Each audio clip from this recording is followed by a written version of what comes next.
chat. Strap yourselves in. Get your food and drinks ready on your tables. It's going to be a long night of SGL action. We have a triple header coming up for you starting in less than 10 minutes. This is the Only Bazaar, and we have 2 matches in the premiere to kick us off tonight, followed by a match in the SGL Championship to round off tonight's stream. We'll start with LaCinco12 versus Sounders RC. LaCinco12 of Austin FC, Sounders RC of Seattle Sounders. Next, we'll have EM Dallas Burn of FC Dallas versus Emerald City RC of Seattle Sounders. And finally, Frontera SD Azul of San Diego FC versus EC Eternal of Seattle Sounders. Yes, we have 3 Seattle Sounders teams playing tonight, all away from home, but they all have a good chance of winning and potentially going up. Sounders RC less so, but we'll dive into that in a little bit as we preview that match very soon. How is everyone doing tonight? I see you there, Trigger, in full voice. Good to see you there. Shay Bomb, good to have you in the chat as well.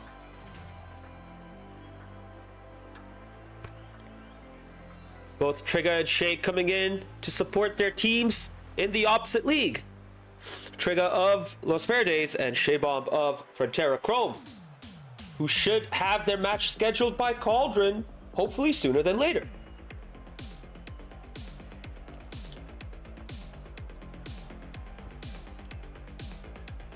So Shay Bomb in chat says SDFC is almost back on the pitch, so pretty much the season is underway. FSD Azul plays better during the season.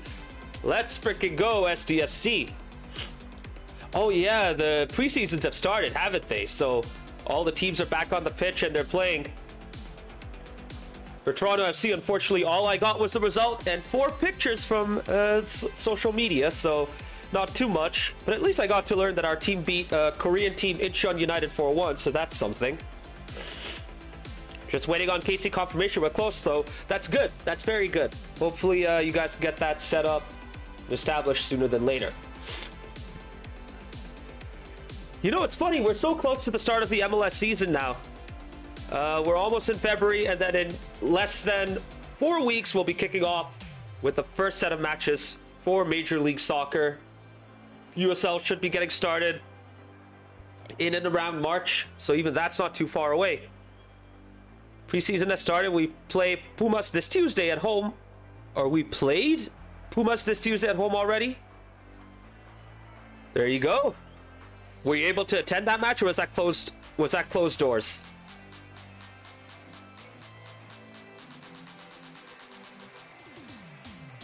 Meanwhile, whilst we wait for Shay Bomb to answer. Oh, it's this coming Tuesday. Oh, you're playing next Tuesday. Oh, okay, I see. Okay, cool.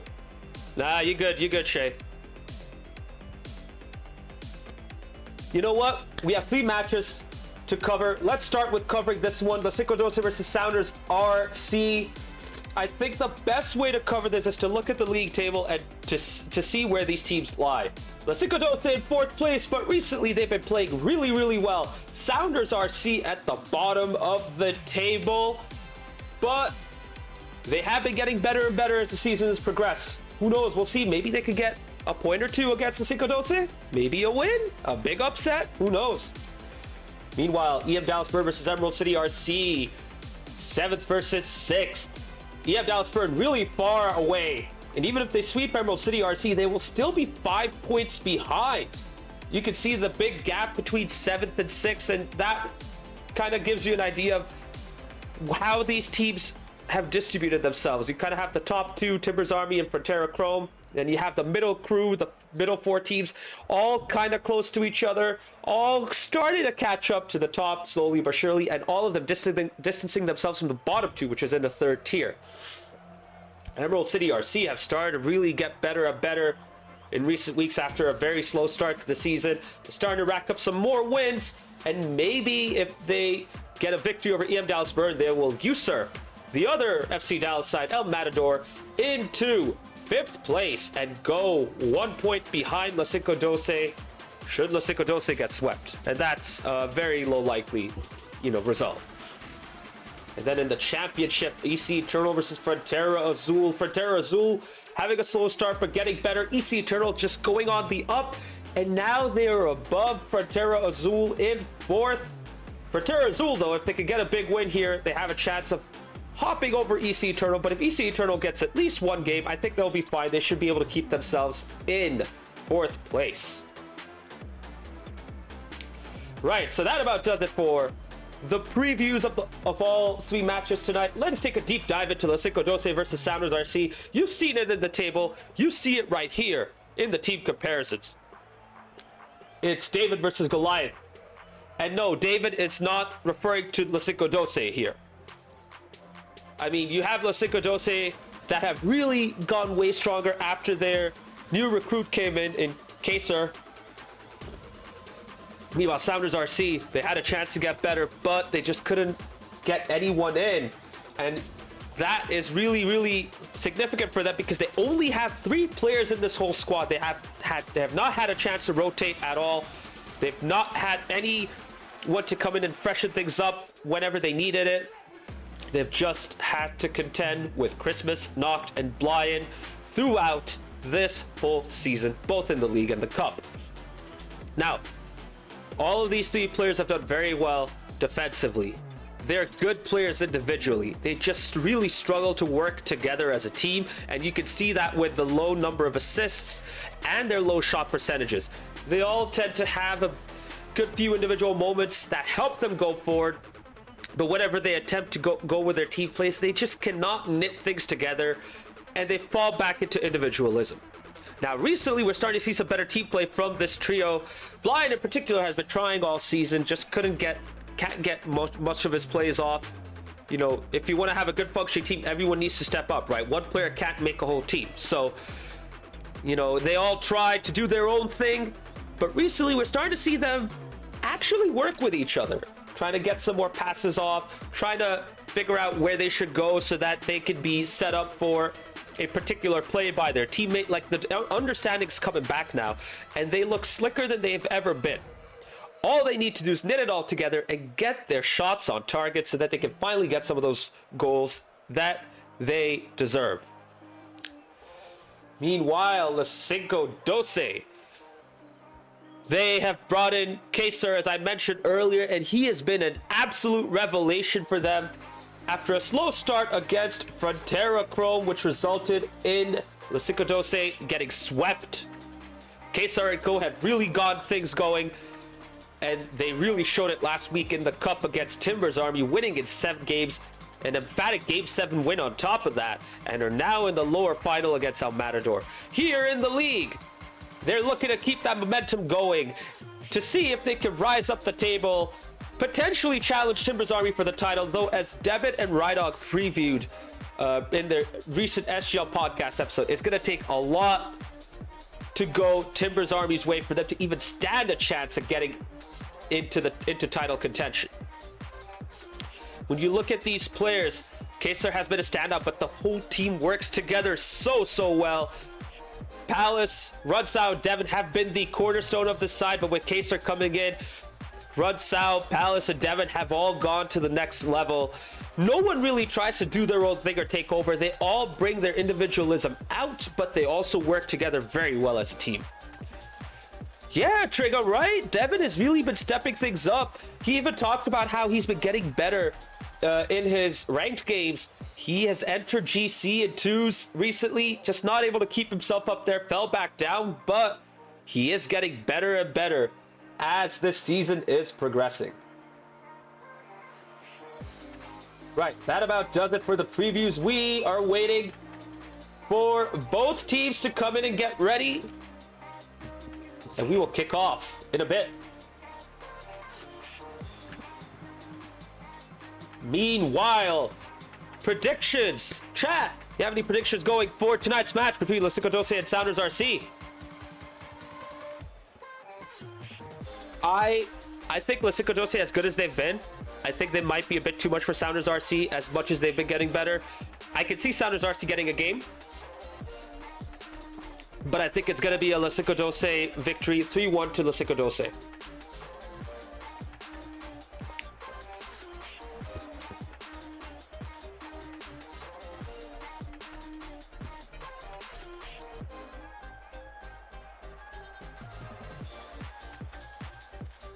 the reminder, chat. This is the first match of the night. After this, we will be jumping straight into EM Dallas Burn versus Emerald City RC. We probably won't have time for any interviews. And then right after that, we will be jumping straight into the championship match between Frontera, SD Azul, and EC Eternal.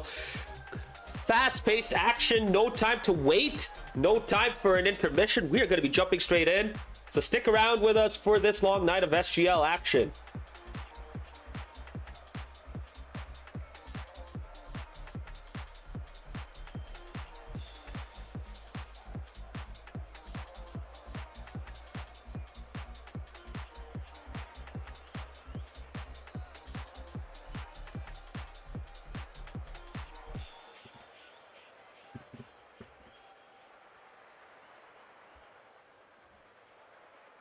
Still waiting for both sides to fully get in. We have one of the teams in. We're just waiting for the other.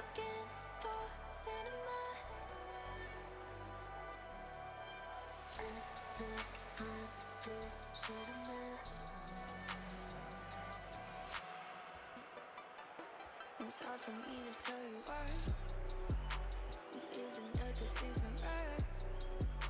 My expectations up so high, I'm getting let down. You don't ever give me chance.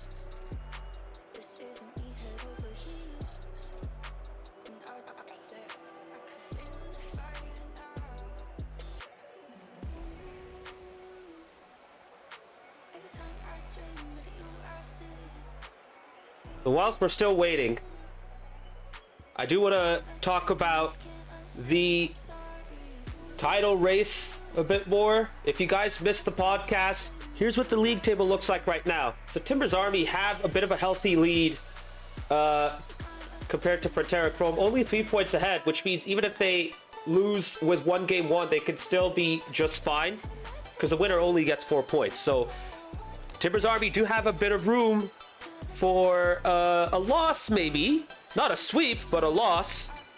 However, you know, Casey Calder's starting to creep up a little bit. They're starting to get better and better. And there's a good chance that LaCinco12 can just win all the rest of their matches for the remainder of the season.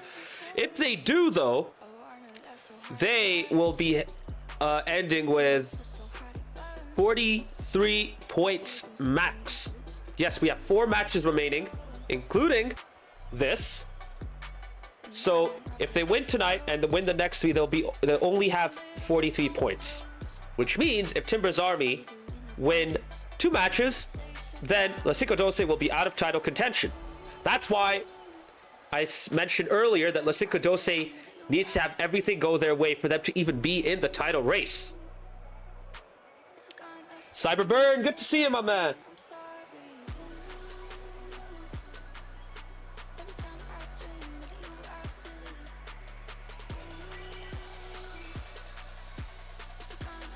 And both teams are finally in. We are gonna get started very soon.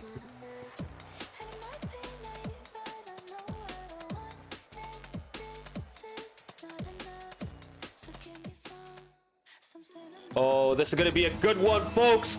The clock ticks out to kick off. Here we go. LaCinco12 versus Sounders RC. And what an interesting lineup for LaCinco12 as they start off poorly. Nobody at the back. What happened right there? Hophead is starting tonight with Runsau and Devin versus Christmas Blind and Knocked. Wow, that is a huge surprise. Trigger, right, Trigger? I mean, I never expected Hophead to get a start. Hophead playing with his son, Devin. You don't get to see that all the time, so cherish this moment, chat. But for Sounders RC, this is a great opportunity for them to get the first point in this match and put some pressure on LaCinco12.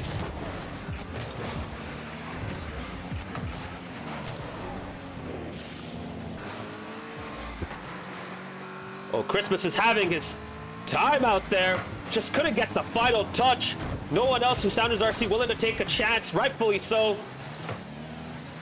They're getting a lot of time on the ball to settle in, but even then, they still double commit. Christmas, though, eventually ends up with the ball. Devin knocks it to Knocked. No pun intended. Blind finally passes out to Christmas. Christmas trying to go for a double, but Noct is there for the near post finish attempt. Just couldn't get it on target. That would have been an incredible team goal. Some will say a rare team goal from Sounders RC, but they are on top of their game right now. It's up to LaCinco12 to get back into this. And for Hophead in particular to get up to speed, especially against this Sounders RC side. Devin trying to get a pass out to Hophead. Formerly known as Busted Cider 6996, by the way. But he's still struggling to get going. Loose ball though to Devin. Another loose touch though. This time to Blind, and Sounders RC are able to bring it forward. Hophead passing it to Runsau. Runsau knocking it forward. Runsau is going to go back for this. Cannot reach the corner. Ball's in the middle. Hophead with a shot. Off target to the opposite corner. Devin going to follow up, but a great challenge from Christmas relieves some of the pressure. And Sounders RC are going forward in search of their second. The Anum fan club is here. And before that, you said someone has to make fun of Anum. I agree. And we'll see if Anum makes an appearance tonight. I wouldn't be surprised if he does, but that will be coming in after this matchup. So far, though, Sounders RC are getting their way right now. LaCinco12 just completely out of sorts. Having to make do with this trio, just get used to each other. Devin trying to play fast. What a pass! And what a quick fire shot. Runs out at the right place at the right time. Devin with the vision. Look at that touch. Blind just gonna get there. Loose touch from Noct, sorry. Christmas in no man's land. Runsau gets the finish. 1-1. And you can say that that was a lucky break for the Austin boys. Oh, Noct has got the kickoff in his favor. Trying to go for a solo goal. Just didn't have enough boost to follow it up. Blind clearing it out, getting his teammates. It's the time to get back and settle themselves in for the next attack. Meanwhile, LaCinco12 are just trying to play keep away. Make sure that the ball gets as far away from the blue net as possible so that they don't get pinned back. Hophead out of position. Christmas gonna get the finish. Not trying to follow up. Gets the 50 instead. This is set up for Blind, who doesn't get a clean touch. Loose ball to Hophead, who clears it out to Christmas. Net is open. Runsau finally gets it away. We haven't really talked about Runsau too much outside of the goal, but I guess he's trying to cover for Hophead right here, who has slowly been growing into this, but he's still getting outpaced, as you see right there. Oh, that's an unfortunate bump on Runsau, who doesn't even have any boost, so he has to go back. Double attempt off target. Christmas misses. Oh, that's a big 50 open net. Devin going in, and he gives LaCinco12 the lead with 1 minute 24 seconds to go. The goal was created all by Runsau, clearing out to the right. Christmas Swift, big 50. Devin, the benefactor. Devin, the goal scorer.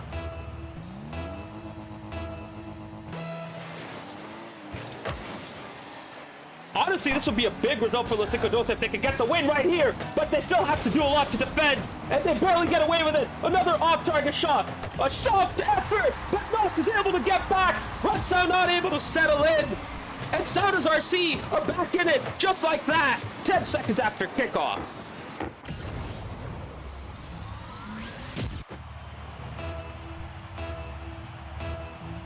"74 seconds remaining. It can still go either way. LaCinco12 had a rough start, but have grown back into this match. Sounders RC, though, are looking to take over and potentially see the South with 1 minute remaining. And those loose centers are not going to work out for LaCinco12. They got to keep the ball close or boom it as far away as possible to force the Sounders RC team back. Devin and Runsau both missing. Hophead shoots to stay back, but he's going to come up and challenge. Bumps away Noct. Shot towards the net. It's all open, and Runsau gives his team the lead. Noct, Blind, and Christmas all stuck together before trying to split off. Nobody at the back to cover for the long shot. Runsau takes advantage, and LaCinco12 are up 3-2 with 41 seconds remaining. If you're Sounders RC, you're probably annoyed by that. You don't want to concede goals like that against a team fielding Hophead, a gold player who hasn't really played too much in SGL this season. If there was a winnable game for Sounders RC, it is this. But both Devin and Rutsau have done very well to keep it up. And Hophead himself has been a solid contributor. That bump on Knocked being critical, said they can't follow up. But at the end of the day, the Sounders RC team does not want to give up. Hophead with an awkward touch. Devin out of position at that moment. Couldn't react. And of course he couldn't. That was a really awkward touch. Blind coming in, getting the goal. 3-3 with 10 seconds remaining. Game 1 overtime might be here, unless Sounders RC can get the game winner. Devin has no boost, but the bounce is in his favor. He wants to keep it going, but he doesn't have the boost. And we are in overtime in game 1.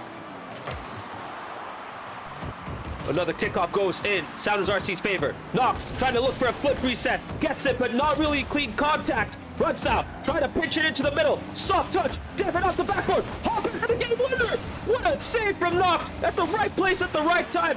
Hophead doing all he could to dive in and get whatever powerful contact he could.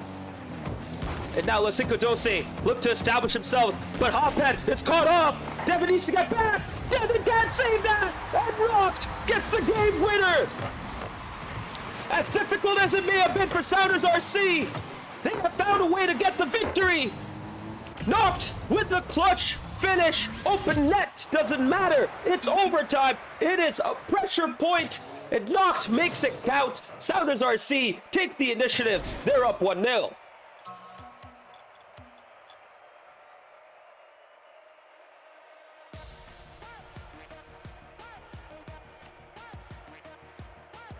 Now I wonder if this is going to be the last we will see of Hophead.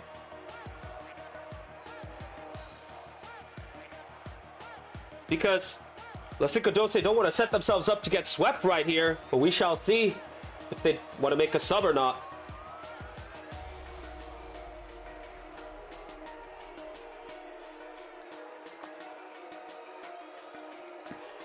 This is a really good start for Sounders RC though. Even if LaCinco12 make a sub, they will be full of confidence. They will be willing to take over in game 2 and set themselves up for match point. LaCinco12 have it all to do to get back into this. Sounders RC have taken advantage right here, and they have the whole team to thank for that. Everyone working together very well. 4 assists off of 4 goals, by the way. You don't get to see that all the time. 3 assists from Blind, 1 from Knocked. Really good to see that goal distribution as well. They're working way better than ever.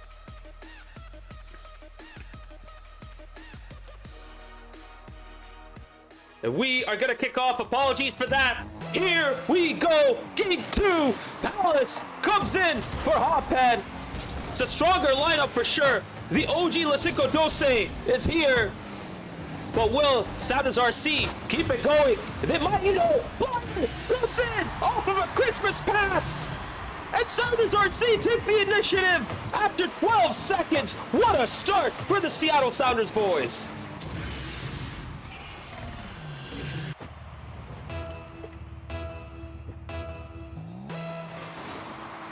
They're making the most of their good performance so far.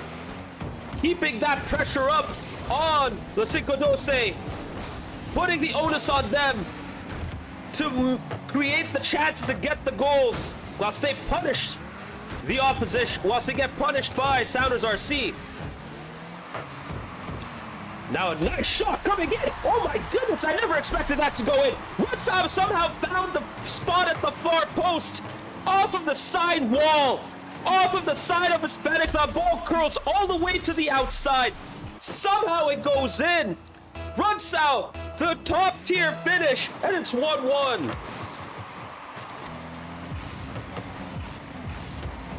Oh, they're going in first. Quick fire second. Palace looking to set up his teammates. Rutsau now taking over. Huge pinch. This is going way too far. Palace needs to backtrack, and he needs to go back all the way as Knocked takes over.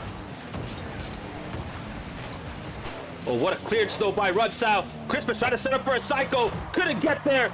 Devin with a soft touch. A triple commit. Leaving LaCinco12 in a bit of a disarray. Rutsau, though, gets back, gives his team the time to recover and set themselves up defensively. And they need to defend right here because Sounders RC are looking to pile up the pressure. They are keeping it up. Christmas with a shot off the backboard, looking for a tight double. Blind also committing, no one can get a touch. Knocked, trying to play it away, give his teammates the time to get back. And now LaCinco12 have taken over. Big clearance out to the opposite end. Rutsau following it up again. Soft touch off the corner. Knocked, taking over, popping it up. Doesn't have much boost to follow this up, but he's going to keep great control of this ball. Flicks it over Palace. Devin needs to come in. He cannot beat Blyant and Christmas. But now it's a one-on-one. Rutsau trying to take it past Christmas. He passes it to Palace, who cannot get a shot on target. Christmas's presence throwing him off. Devin runs out of boost to follow it up. And Sounders RC are back at the other end. Oh, they might have a good opportunity right here. Near post shot. Devin with a clutch save.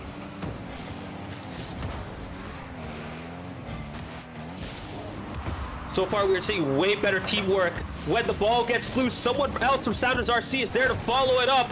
Now Blyant taking over, passing it off the backboard. Knock trying to go for it. Couldn't make it. Christmas, though, is in position to keep this up. And Sounders RC are pinning back LaCinco12, looking for a second. Good save by Rutsau to take it to the other end and create a counterattack. Ball near post, off target, and the ball goes out all the way to the midfield. Devin with zero boost has no way to take over. And we're now starting to see a bit of the old LaCinco12, where they run out of boost very quickly, and they kind of just get into desperation mode to keep the ball away from the opposition. They're definitely missing Kaser's presence right here.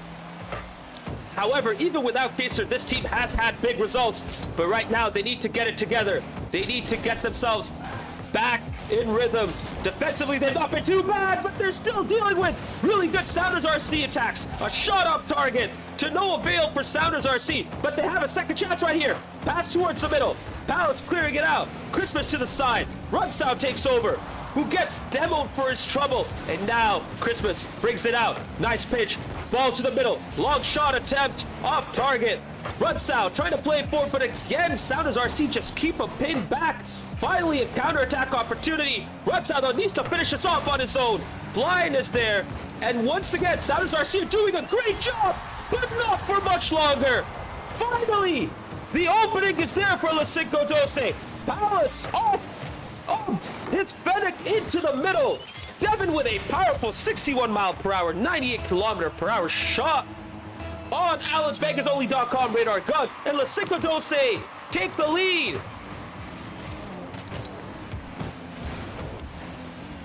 Some will say LaCinco12 got it against the run of play.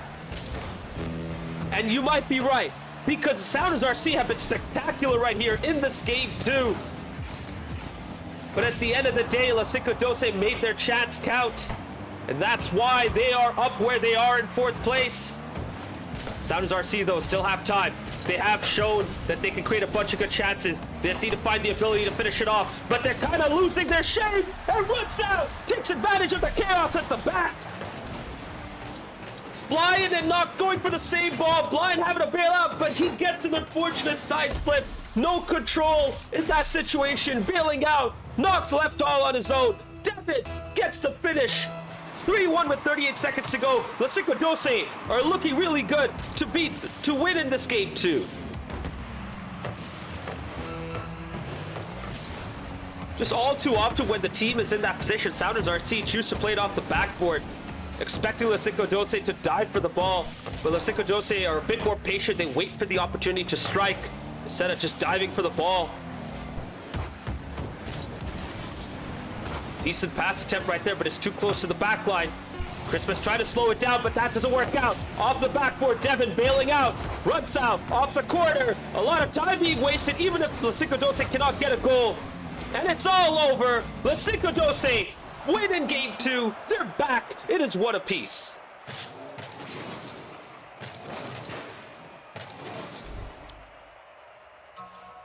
And Palace's presence has definitely made a difference for LaCinco12. A lot more cohesion, way more solid defensively. Sounders RC, though, didn't let that dishearten them. They kept playing strong. They were really good in that game. Just couldn't finish off their chances. Could even get good shots on target. Blind's 3 shots, the only ones that have counted right here. And most of his efforts were off the backboard as well. Meanwhile, LaCinco12 with 10 shots, and I think that says it all, doesn't it? Even though a lot of LaCinco12 shots were further away, long shots for the most part, they still tested that Sounders RC defense, eventually found an opening that took advantage once they were in the lead to see it off.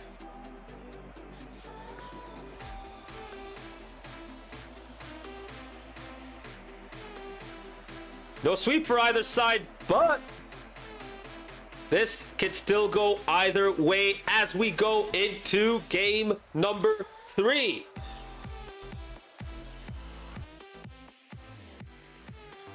The formula is there for Sounders RC. All they need to do is execute. Here we go. 1-1. Which team will get themselves into match point? Will it be Sounders RC or will it be LaCinco12? Oh, Rudsock going for a tight double. Devin also diving for that shot. Palace is back there to bring the ball to the goal mouth. Loose touch. What a pass and what a shot! Palace with the vision. Seeing Rudsock at the left side. Great pass. Rudsock right there to shoot it in. 72 miles per hour, 114 kilometers per hour. On AlexBangersOnly.com radar gun. And unlike games 1 and 2, LaCinco12 start off strong. They take the lead 1-0. Oh my goodness, I thought that was going to be a second. Rudsock showing off his great individual ability. His mech's on full display. Just couldn't get that flick on target. That would have been an incredible goal in this game. Sounders RC though are pinned back. Rudsock, the orchestrator, keeping up the pressure, forcing Sounders RC to defend every single second of this game 3. Devin to the middle, Rudsock takes over, Palace trying to rotate, bumps Devin out of the way, says, excuse me, I'm here, coming through. Devin following up, keeping the chaos going at the back. Bump away, gives Sounders RC some reprieve. Rudsock, though, takes over now. Everyone from Sounders RC choosing to go back. This allows Rudsock to go up, but he gets demoed. Great 50 from Blind despite getting bumped. Devin has 0 boost, but he still gets the ball first. And he's going to choose to let this go. Palace and Knocked meeting in the middle. Knocked with a great pass to Blind. Blind trying to set it up. Christmas coming in, trying to take over. Loose touch, though. Palace gets it out to Rudsock, who brings it to the opposite end. Palace still has 0 boost. He's going to choose to play it slow and lets Devin take over. Devin not even wanting to play patient, but he still gets rewarded. Courtesy of a huge gift from Christmas. Oh, you hate to see that. Fields backflip, man. Oh, man. You don't want to see goals conceded like that. Terribly unfortunate. LaCinco12 up 2-0, and they have Christmas to thank for that. Another flick. Blind misses. Palace gets the third straight after kickoff. Good flick right there from Rudsock to set up Palace. Blind trying to go for the touch away. Just couldn't get to the ball. No one behind him to cover the net. And now LaCinco12 are running away with it in game 3.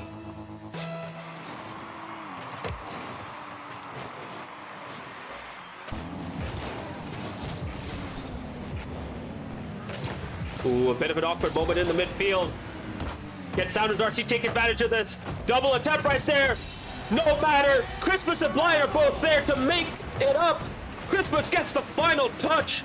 A powerful shot into the middle. 84 miles per hour, 135 kilometers per hour. Off of AlexBangersOnly.com radar gun. You don't get to see that typically in standard 3s. So cherish that moment, chat. Sounders RC are back.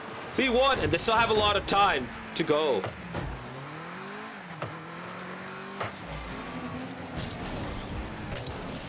Ball coming towards the orange net yet again, but the miss allows Christmas to take over. He's gonna follow up ball on his own.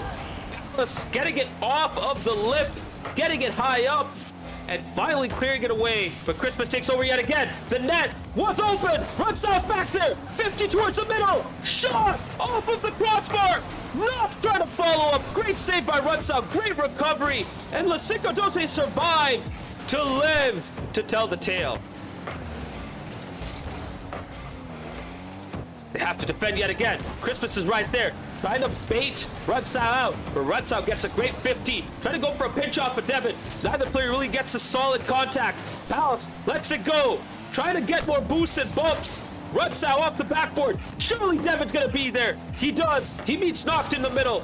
Palace with a shot. Not enough power, but he doesn't need it. Blind still gets back on time. Clutch save after what looked like an awkward moment for him.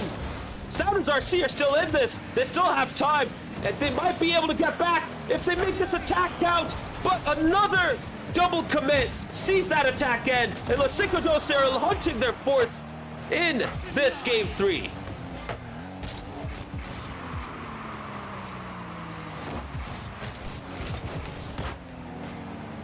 Of all the good moments Sounders RC have had, and they've had a lot of good moments, they still have the issue of just conflicting with each other, getting in each other's way, and just killing their attacks because of that.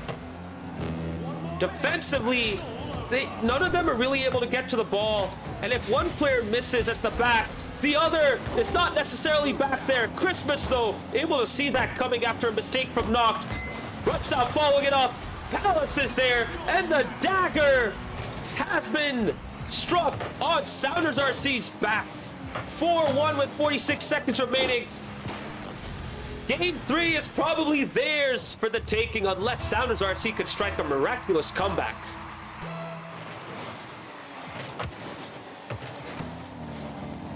Low play right here by Palace, but he gets bumped away. No matter, both Blind and Christmas are sitting back. Blind trying to bring this up, trying to go for the second follow-up. Christmas trying to take it to the goal, just gets it off target, and Knock needs to get back to take control. Loose touch invites Runsell for the challenge, and an awkward moment again between Blind and Christmas. The double commits hot Sounders RC yet again, and they concede their 5th. Now, this game 3 is over. LaCinco12 are good, most likely going to win this. 5-1 with 22 seconds remaining. Fibrous Coyote, I don't know if that's really a good goal. But you know what? It works out for LaCinco12. The clock ticks down. LaCinco12 have found their groove yet again. Sounders RC are back to making the same sort of mistakes that have haunted them throughout the season. And even if they could have had a second right there, it wouldn't have mattered. LaCinco12 still would have had the win. They lead 2-1, and they are on match point.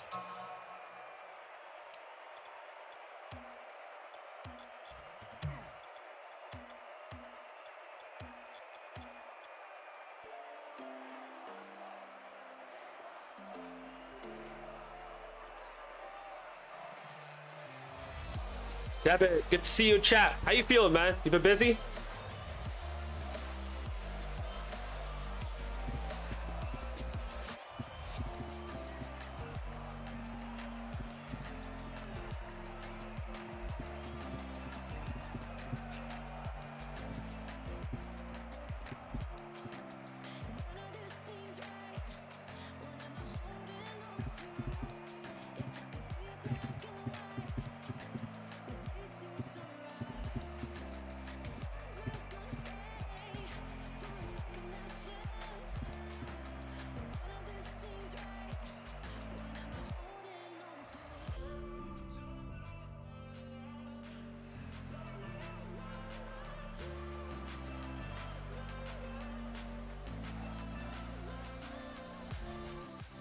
All right, so just as a heads up, chat, right after this match, we will be going straight into the next match between EM Dallas Burn versus Emerald City RC. We're just waiting to see this match finish up.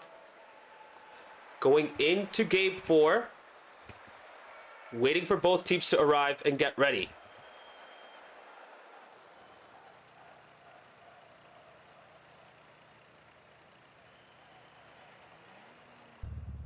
And here we go. Both teams are in. Hophead has returned for LaCinco12. Didn't expect to see him yet again, but here he is. And here we go. Game 4 on back to Paris. And Rutsau kicks it off with a bang for LaCinco12. An early goal, 7 seconds straight after kickoff. Taking advantage of that loose touch from Christmas. And LaCinco12 with a hot start in their quest to win this match.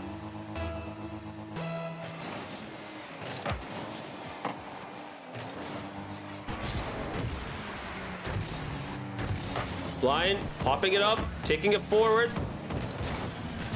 Loose touch though. Christmas coming back. Ooh, he got away with that right there. Devin was looking for that. Neither he nor Christmas could get the touch. Sounders RC need to defend. Good effort right there by Christmas to get Devin off his rhythm. But his teammates are back to take over. Blind keeping it in the midfield. Devin bringing it forward. Christmas, ooh, he's looking awkward right there. A whip. Loose ball, no one there from LaCinco12 to take over. And the ball is in the blue half. Can Sounders RC get back into this? Devin looks like he is wanting to step up and get a big performance going. His father, Hophead, trying to get his own influence in this game 4. But there's an opening right there at the back. A team goal from Sounders RC.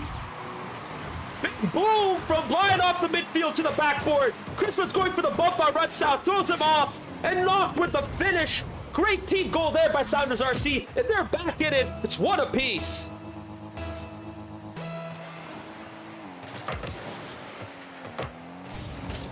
Oh, there's a second right there.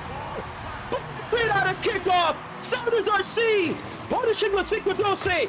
Great kickoff right there. Ball stuck in the middle. Blind with a powerful 62-mile-per-hour, 99-kilometer-per-hour shot off of Alan's BangersOnly.com radar gun. And Sounders RC take the lead with a whole lot of game remaining.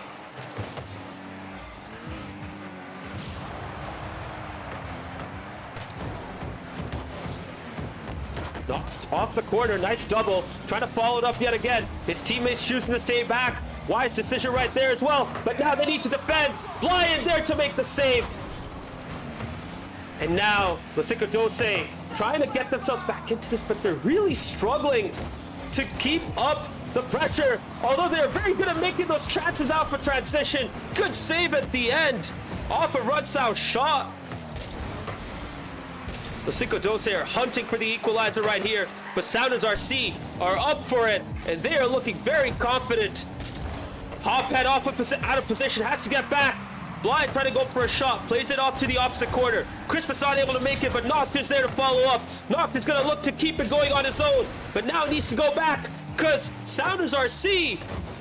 Sorry, so it's because LaCinco12 are trying to push up, but Blind make sure that Sounders RC are able to take control in the midfield.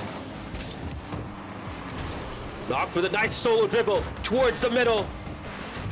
Rutsau just couldn't get it out in the end. And that's going to haunt them. Noct trying to go for the double. Ooh, unfortunate. Just could not get it on target.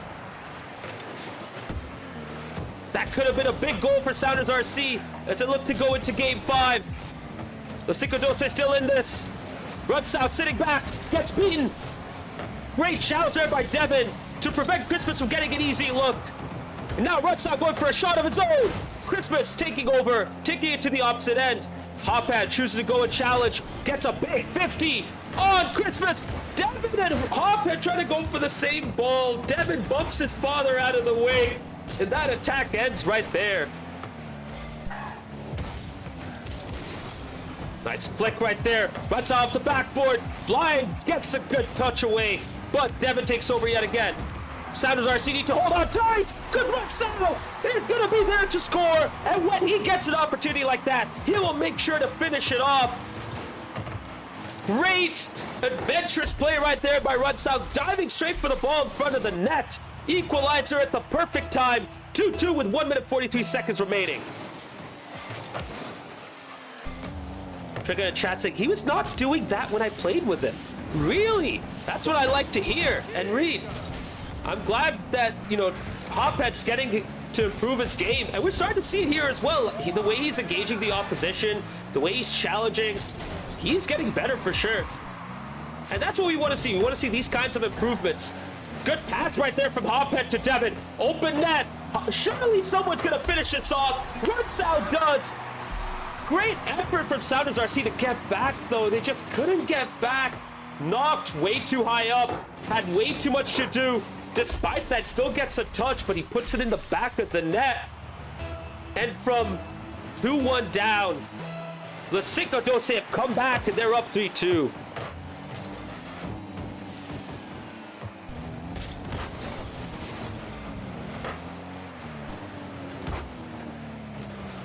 It's all on Sounders RC yet again. They have been really good in this game 4, but LaCinco12 have adjusted. They have gotten used to playing with Hopphead, and Hopphead to them.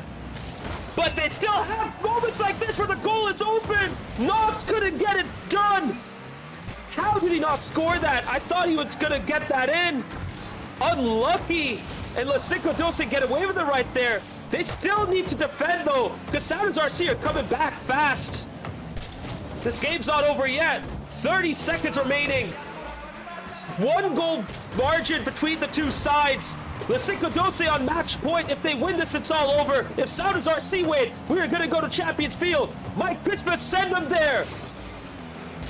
Great defending from LaCinco12. Ball in the orange half. Blind to Christmas. Loose touch. Rutsow's gonna boom it away to the opposite corner to Noct, who's trying to get it out, but Blind needs to go back and make the save as we go into the final second. This is the last chance for Sounders RC. Oh no, that loose touch. Nobody's there to be able to follow that up. Try as they might. LaCinco12 beat Sounders RC after losing game 1. They win it in 4. Chat, just as we finish this match, we're gonna dive right into the next one. No time to waste. We are gonna jump straight into EM Dallas Burn versus Emerald City RC.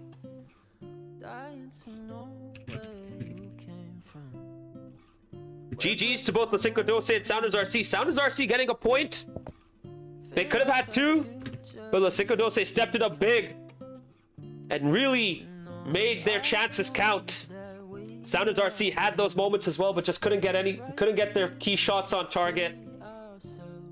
Still got a point though. They're 2 points behind EM Dallas Burn right now, who will be playing next against Emerald City RC. Let's run away together. Just lead me into your world. We'll stay awake forever. We'll hide away when no one knows. Let's run away together. Trigger and Fibrous Coyote leading the cheers for the Austin boys.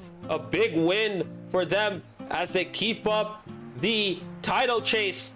As I mentioned earlier, they basically need to win every single game, and even then they'll only have 43 points. Timbers Army are on 38, which means 2 wins, and LaCinco12 are out of title contention. So they need to hope for Timbers Army to start dropping points soon.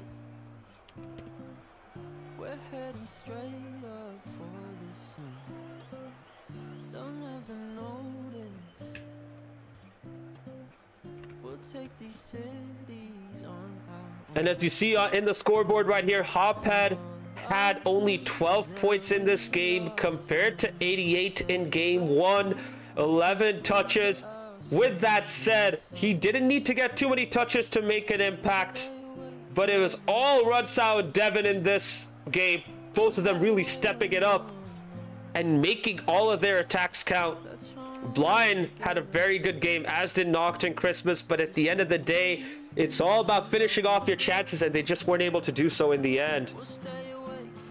Caesar, good to see you, chat. Indeed, the Bust Insider 6996. Let's run away together on our own. Just lead me into your world.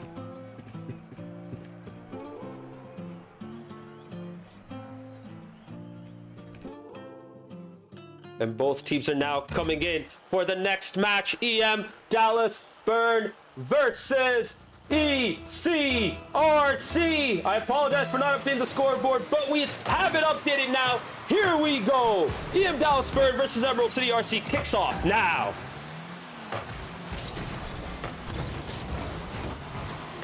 Ooh, Caesar with an awkward defensive moment right there. Gets away with it, but Gojo gets right in and gets the first goal 15 seconds after kickoff. What a start for Emerald City RC. They take the lead.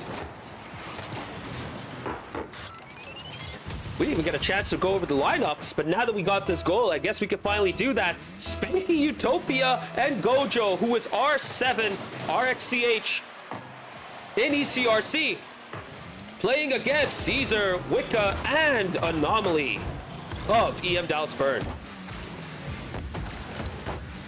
No tote death in this game one, no problem. This is still a good trio right here. Spanky and Gojo having really good seasons so far. Utopia in his first season in SGL settling in and looking better and better as the season has progressed. And he is looking like a solid player for Emerald City RC as well. Kicking off their passing game right here to Utopia, who booms it away.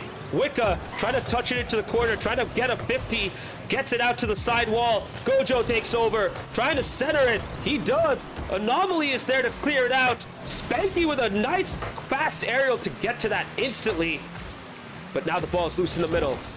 Wicca having to meet Gojo in the middle. Gojo's recognizing the danger, getting to the ball quickly enough to snuff out that threat. And now EM Dallas Burn needs to defend because Gojo is going straight forward to the blue goal. Where the Playboy at, says Trigger? Well, Playboy Farty is in the chat. Good to see you in chat, Pico David. Will we expect an appearance from you tonight? I mean, I know you'll say no, but you know what? I know you'll still be tempted to play tonight because you have been looking better and better in the scrims recently. I know you're itching to get one game in at the very least.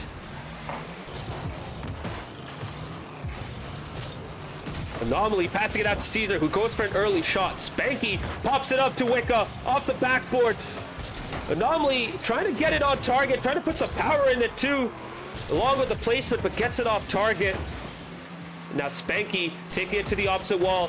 Wicca takes over, meets Utopia. Ball went to the midfield, but now Caesar takes over with his Octane. Gets bumped away, but the net is open. Wicca right there for the easy finish. The tap in, and EM Dallas Burn are back just like that. It's one apiece. Unfortunate moment for Emerald City RC right there. Spanky trying to go for the ball, but Utopia was as well, and with both of them going for the same ball, the net was left open. Wicca with the easy finish, and sometimes that's all you need to get back into a game. A mistake from the opposition to punish. And Emerald City RC now are back to square one.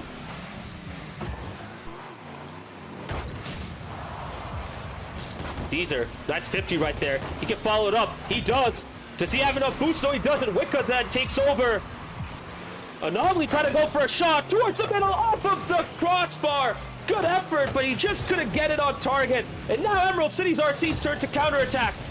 Caesar misses. Wicca takes over with a nice first touch. Takes it to the side wall. He's looking to try and bait someone out. Gojo reads it. Gets a good touch. Wicca trying to bump away Utopia, who gets a clutch save right there. And now Utopia takes over, kicking off the counter, beats Wicca, trying to go past Caesar, but Caesar gets the clutch save. Utopia trying to do it all on his own with a valiant effort, but Caesar holds strong. If I feel like it, well, you might feel like it now, because Caesar dunks on who was that at the end? Dunks on Utopia and gives EM Dallas Burn the lead. Dallas coming in and exclaiming straight away, wait, why is Adam on the game? He should be working the TCU basketball game, no? Well, you know what? Maybe he's not scheduled to work that night, tonight, so he's here and playing. And so far, he has been a solid third man for his team. Anomaly trying to follow it up, but now Caesar takes over. Hops it out to the backboard. Couldn't get the second. Wicca is there to get the third off target. ECRC did just enough to see that off. And now Utopia takes over with a good first touch. Bakes out the 50, but Wicca is there to take the ball away from them. Gojo trying to get it off the backboard. Utopia going in for the shot. Couldn't make it. Now the ball's loose. Gojo off of the sidewall. Below the crossbar. Gets the equalizer with 50 seconds remaining. Great skill right there to use all of his boost to get to the ball and get that finish in. That's not easy, by the way. That is not an easy shot to make. And he gets that in. 2-2 with less than 50 seconds remaining. Could still go either way.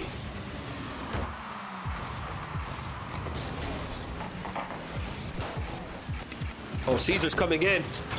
Utopia with a nice touch, trying to follow it up. Anomaly in all sorts of trouble. Wicca gets the slightest of touches to get that save. And now Caesar takes over on the counter. Couldn't get a proper second touch. The ball gets played out to the flank. Utopia has the time to take over, and he pops it up to the blue half. Ooh, I thought he would have passed it right there, but Utopia tried to beat Wicca, who pops it up to Anomaly. Spanky meets him in the air. Caesar gets the boost, but he lets go of the ball. Gojo trying to go for a follow-up. The ball hits the floor. Overtime in game one, just like in match one. 2-2, just like in match one as well. Here we go. A lot of parallels right here. A Texas team versus a Seattle team going into overtime. 2-2, game one. Quite interesting, isn't it? Funny how things work out. Caesar, though, trying to just unsettle this team. That pinch kind of worked out, but Utopia was back to clear it out. Now Wicca trying to follow up his own center right there. Couldn't do much.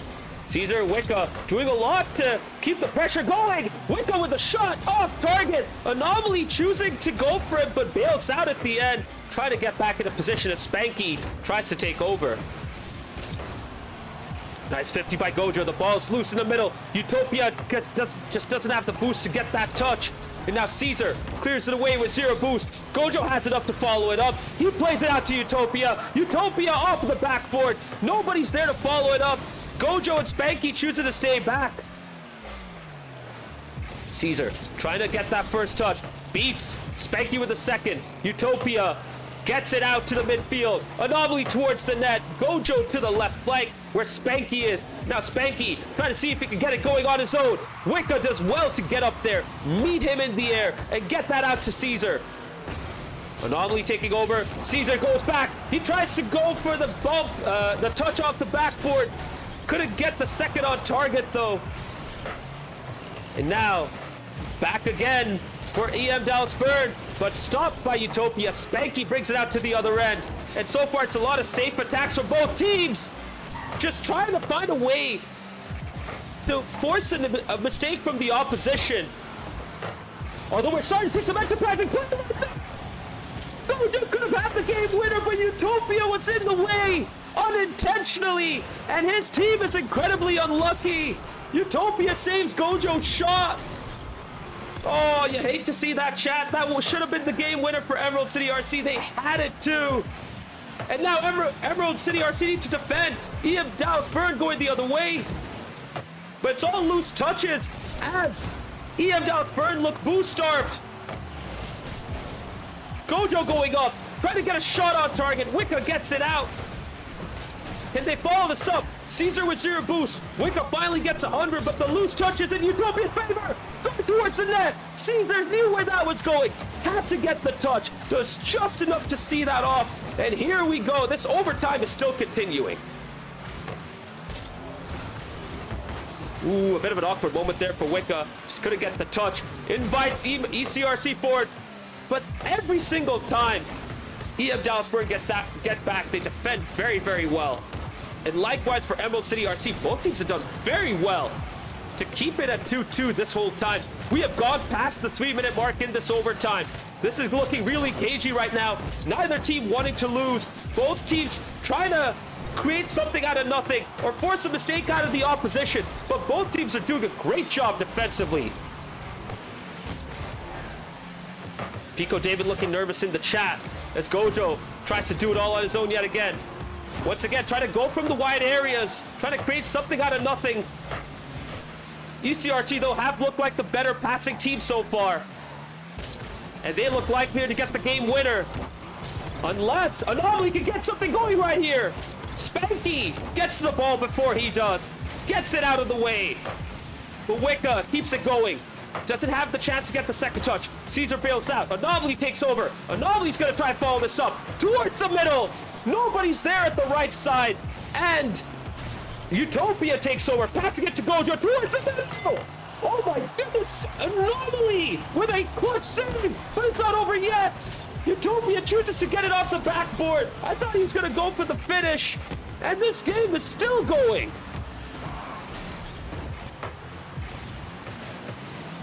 Crazy long overtime right here. Both teams really trying to play it safe. No one really trying to overextend. And I get it. It's been really cagey so far because neither team wants to lose, and I totally understand. Both teams have been looking very good in this game one so far. ECRC looking like they can get the winner, but Caesar with another clutch save. He's done it yet again, chat. Caesar, Wicked and Anomaly have held on. And try as ECRC might, they do whatever they can, but ECRC cannot get past the blue wall. EM Dallas Burn are still holding on. We have passed the 5-minute mark. We are into another Rocket League game, but it's still game one. Here we go, chat. Strap yourselves in. This might be a long overtime.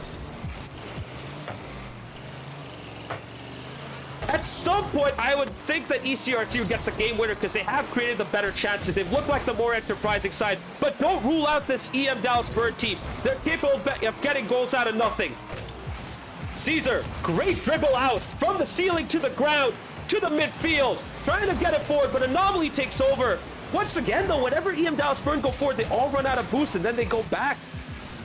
That probably explains why they're not able to sustain the pressure. They might want to stay up and start getting some boost pads in the middle so that they can keep the pressure going, because ECRC are going to pin them back if they're not careful. Caesar with a clearance. Gojo takes away both big boosts. Caesar needs to get the small pads down to keep his momentum going. Oh, Wicca misses. Gojo's all on his own, but he does not boost to follow this up. Anomaly with a nice first touch.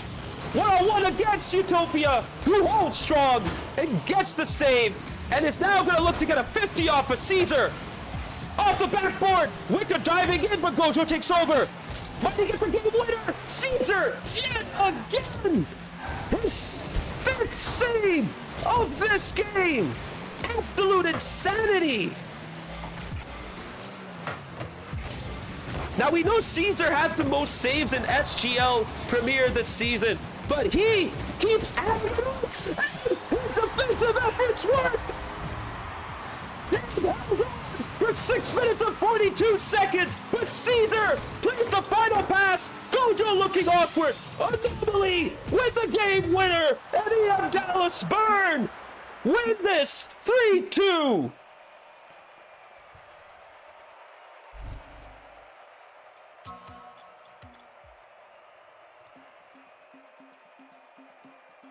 Wow, take a breath.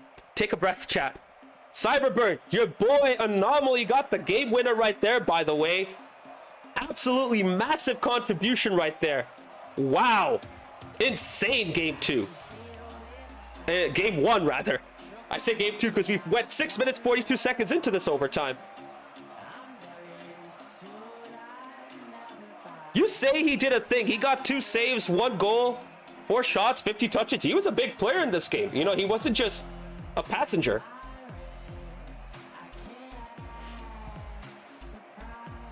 Oh man, what an insane game one. I thought ECRC were gonna get it, but EM Dallas Burn did what some Jose Mourinho team would have done. Park the bus, sit back, defend, make the big saves, and then take advantage of that one chance at the other end. You know what? Some will say that's how Brian Schmetzer Seattle Sounders play. So maybe ECRC got a taste of their own medicine right here.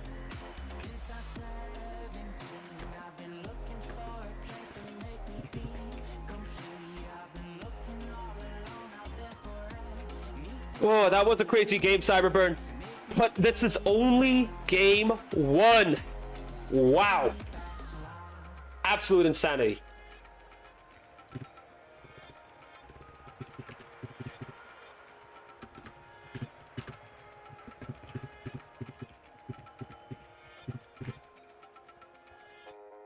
And we are gonna go straight into game 2 now. No time to waste. No time to wait. Here we go. Game 2 kicks off, and it's Pico David coming in for Anomaly. Yes, Pico David makes his appearance for EM Dallasburn.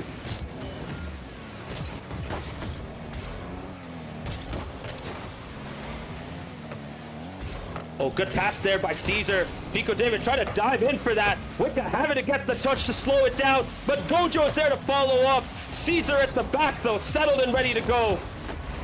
Utopia with a pass into the middle. Spanky couldn't make it there. And ECRC have not made any subs right here. They're sticking with Spanky, Utopia, Gojo. And you know what? That's totally fair because this trio looked incredible in game 1. Just couldn't get the win that they might have deserved right there. Game 2, though, with Pico David in the lineup, maybe this might be their chance. ECRC, though, having to deal with that incredible defense led by Caesar. They still need to work hard to get a goal in this game. Anomaly in chat saying, gotta thank my coach Bird for always providing that moral support even when I have to deal with Turnt. I see some banter right there amongst Anomaly and his circle of friends.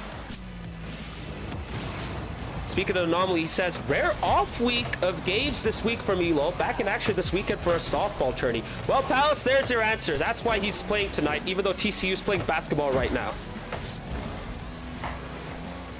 But let's go back into Rocket League action right here. 0-0, 3 minutes, 20 seconds remaining. It was KG during overtime in game 1, and it's still KG in game 2, despite Pico David coming in. Force EM Dallasburn.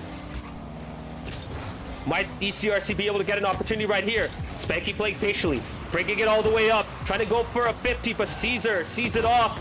Utopia bouncing into the middle, Gojo with a shot! And both Pico David and Wicca are there to try and get the save. Wicca rewarded with the save, but ECRC are coming back. This team still needs to defend as ECRC search for their first goal in game 2.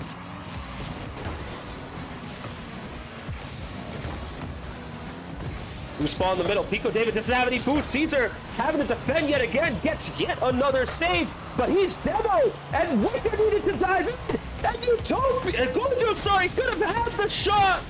Fortuna's effort right there, but he couldn't direct it in. And the ball goes to the other end. Caesar capitalizes on ECRC pushing up. And EM Dallasburn takes the lead. Oh my goodness, they've done it again.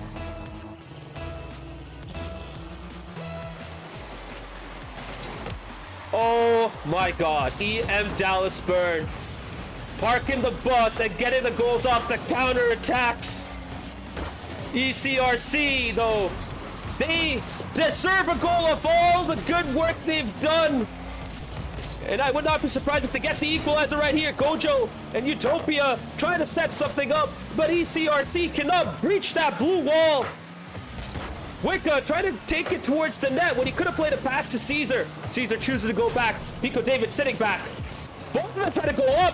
Opening right there. Utopia chooses to play it off the backboard. Spanky and Gojo crossing wires and in each other's way. But EM Dallasburn don't take advantage of that.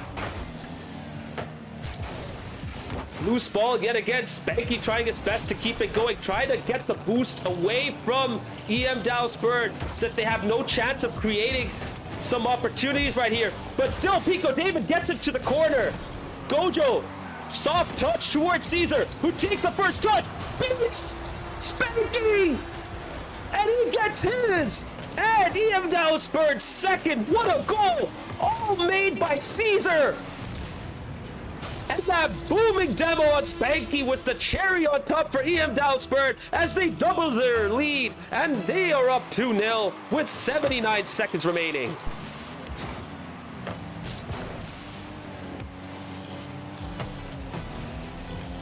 Man, this is starting to unravel for Emerald City RC. Caesar, the man to lead. EM Dallas Burn forward. Just like good old Julius himself for the Roman Empire. But can he keep it going? Can he hold on? Or will his empire collapse? We shall see. There's still a lot of game remaining. ECRC can come back, and they've done this in the past as well. Gojo getting demoed for his trouble. Pico David intercepting. Utopia taking over. Trying to follow up. Spanky waiting for the loose touch from Wicca. Off the backboard. Gojo right there. But he pops it up. I thought he was going to go for a shot on target, but he pops it up and gives EM Dallas Bird some reprieve. Now Wicca trying to take it forward with little to no boost. Loose touch to Utopia. Shot on net. Oh no, Gojo.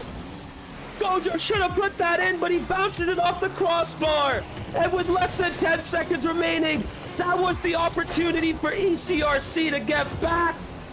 But they concede game 2, and EM Dallas Bird are on match point. Somehow, some way, EM Dallas Bird are up 2-0.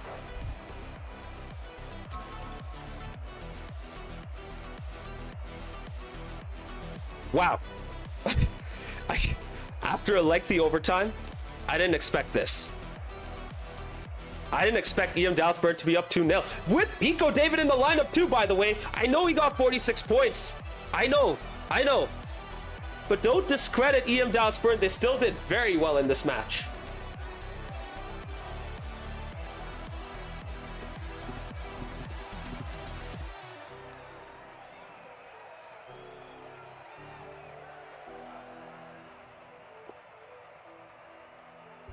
Oh, man.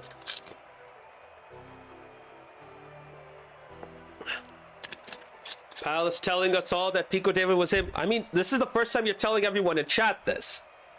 You might have been trying to tell everyone outside of chat, which you have for sure. But for those of us who are not in the server, you know, you're learning about it for the first time now. Yes, Pico David has been getting better and better. Yes, his skill level's not up there, but he is showing signs of improvement. But here we are going into game 3. Will both teams make subs, or will we see the same lineups? I'm expecting a sub from EM Dallas Burn for sure, but will ECRC make a sub of their own? And that they do! Toad Death comes in for Utopia. Toad Death, Spanky, and Gojo versus Caesar Wicca. And look who it is! Posey makes his return to SGL after a long hiatus. Welcome back, Posey.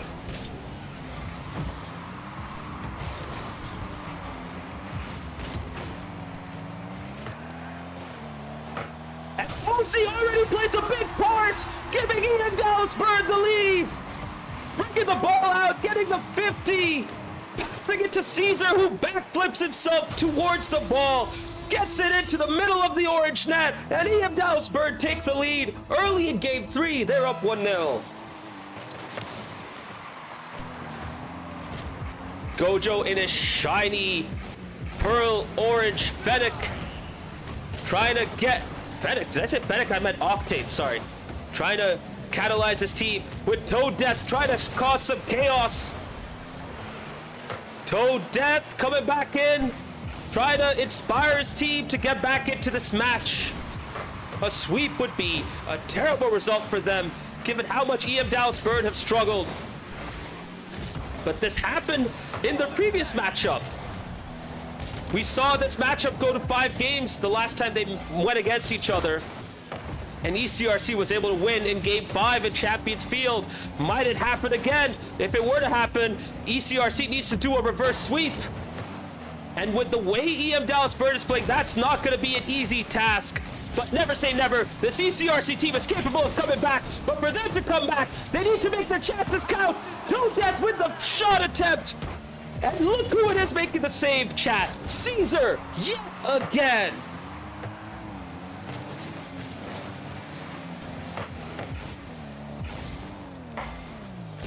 Wow. Caesar doing all he can to keep his team in this, getting save after save after save. No one can get past him now. Toad Death trying to make an opening right here. Posey diving in, getting a save, getting a 50 off of Gojo. Loose ball, but Wicca chooses to go all the way back. This gives Spanky the time to take over, but he elects to pass it off of the backboard. Gets away with it. Gojo with a 50. Toad Death with a shot attempt. Off of the post. Spanky misses the ball. How? That should have been 1-1. But ECRC couldn't get the finish. And EM Dallasburg go the other way. Absolutely wild game 3. Somehow it's still 1-0. It might be 2-0 for EM Dallasburg, but ECRC defend that well. Popping it high up into the middle. Spanky clearing it out. Gojo trying to propel it forward. Off of the backboard, but it's too close to the net. Posey clears it out, but he is boost starved. Spanky has enough to keep this going, but Caesar takes over with a good first touch. Toad beats him. Gojo's right there to get the finish. Difficult effort though, and he cannot get it on target. And now they all need to defend as Caesar tries to go up. Spanky though with a good first touch. Gojo taking over off the corner, but the ball rolls up in favor of Wicca, who clears it out. Spanky yet again following it up. He needs to do better right here. Couldn't get the touch though. Caesar beats him. Try to go for a second. Gojo with a patient approach. Loose touch. Caesar all on his own. Wicca and Posey both choosing to stay back. Very defensive play right there from EM Dallasburg, choosing to preserve their 1-0 lead instead of trying to go for the second. Caesar recovers off of that awkward moment between him and Wicca. Wicca trying to go for a pass. Posey taking advantage of the loose ball, but he misses. Gojo takes the first touch. Caesar is back there, adds another save to his tally. It's not going to be over yet. He gets another save. Just like that. They may be simple, but they're still important for the team. 1-0 with 70 seconds remaining. Every save, every clearance, every touch at the back is gonna matter for EM Dallasburg. Never forget Posey beat Steel Army. That he did, if you remember last season when EM Big Dogs upset Steel Army. What a game that was. And we might be seeing a potential upset right here, unless ECRC can come back. Never say never for the Seattle Sounders boys right here. They have come back before. They can do it again. Gojo keeping his team in this. Toad Death is back there to follow it up, but a loose touch gives Caesar a chance to take a shot. Gojo off the backboard. Wicca popping it up. Posey going for the far post shot. Off target. Gojo gets the ball from Toad. Gives it back to Toad. Toad with a shot. Wicca gets back. Gets a clutch save. 50 off of Spanky. And time is on EM Dallasburg's side. Gojo and Toad need to get that goal in fast. Big 50. Toad off the middle. Spanky doesn't get anything right there. EM Dallasburg get the final touch, and it's a big upset in the premiere. EM Dallasburg get their second win, and they sweep Emerald City RC.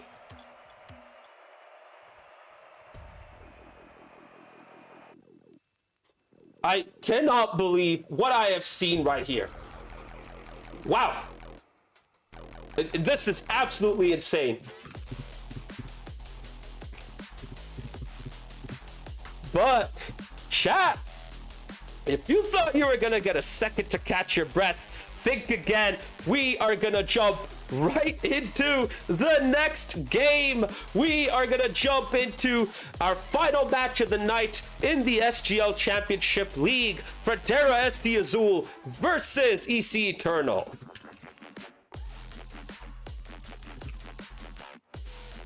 I still cannot believe this result, chat. EM Dallasburg beat ECRC, conceded only 2 goals. That was in game 1. And they got a sweep.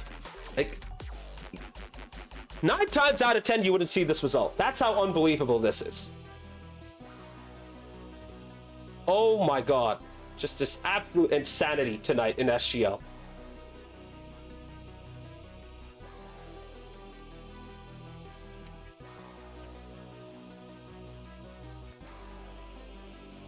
Serrano, I agree. What am I looking at? I don't know. It's such a wild result.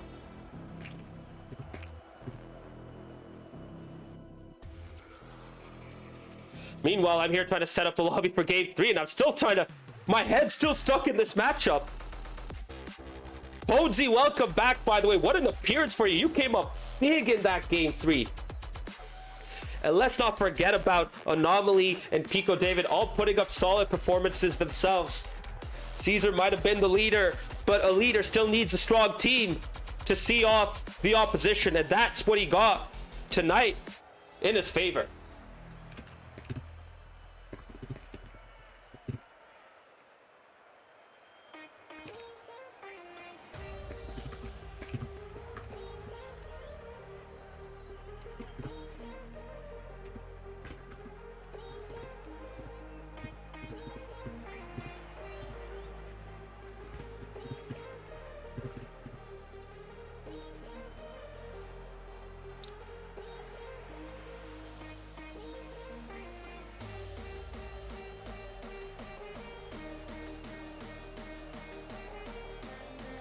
Whew.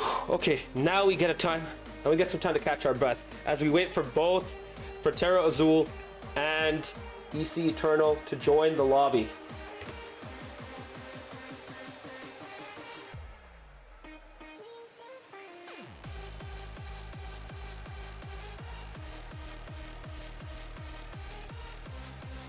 Oh my god. Andrea, good to see you in chat. Kuv, good to see you in chat as well. ECE, it is on you. Both of your Seattle counterparts lost tonight. You're the only one remaining to potentially get a win for the Seattle Sounders fan base in SGL. But you will have a difficult test against Frontera Azul, who, despite their struggles, have reinforced their lineup with Ham, who has the potential to be a top player for Frontera Azul in this season.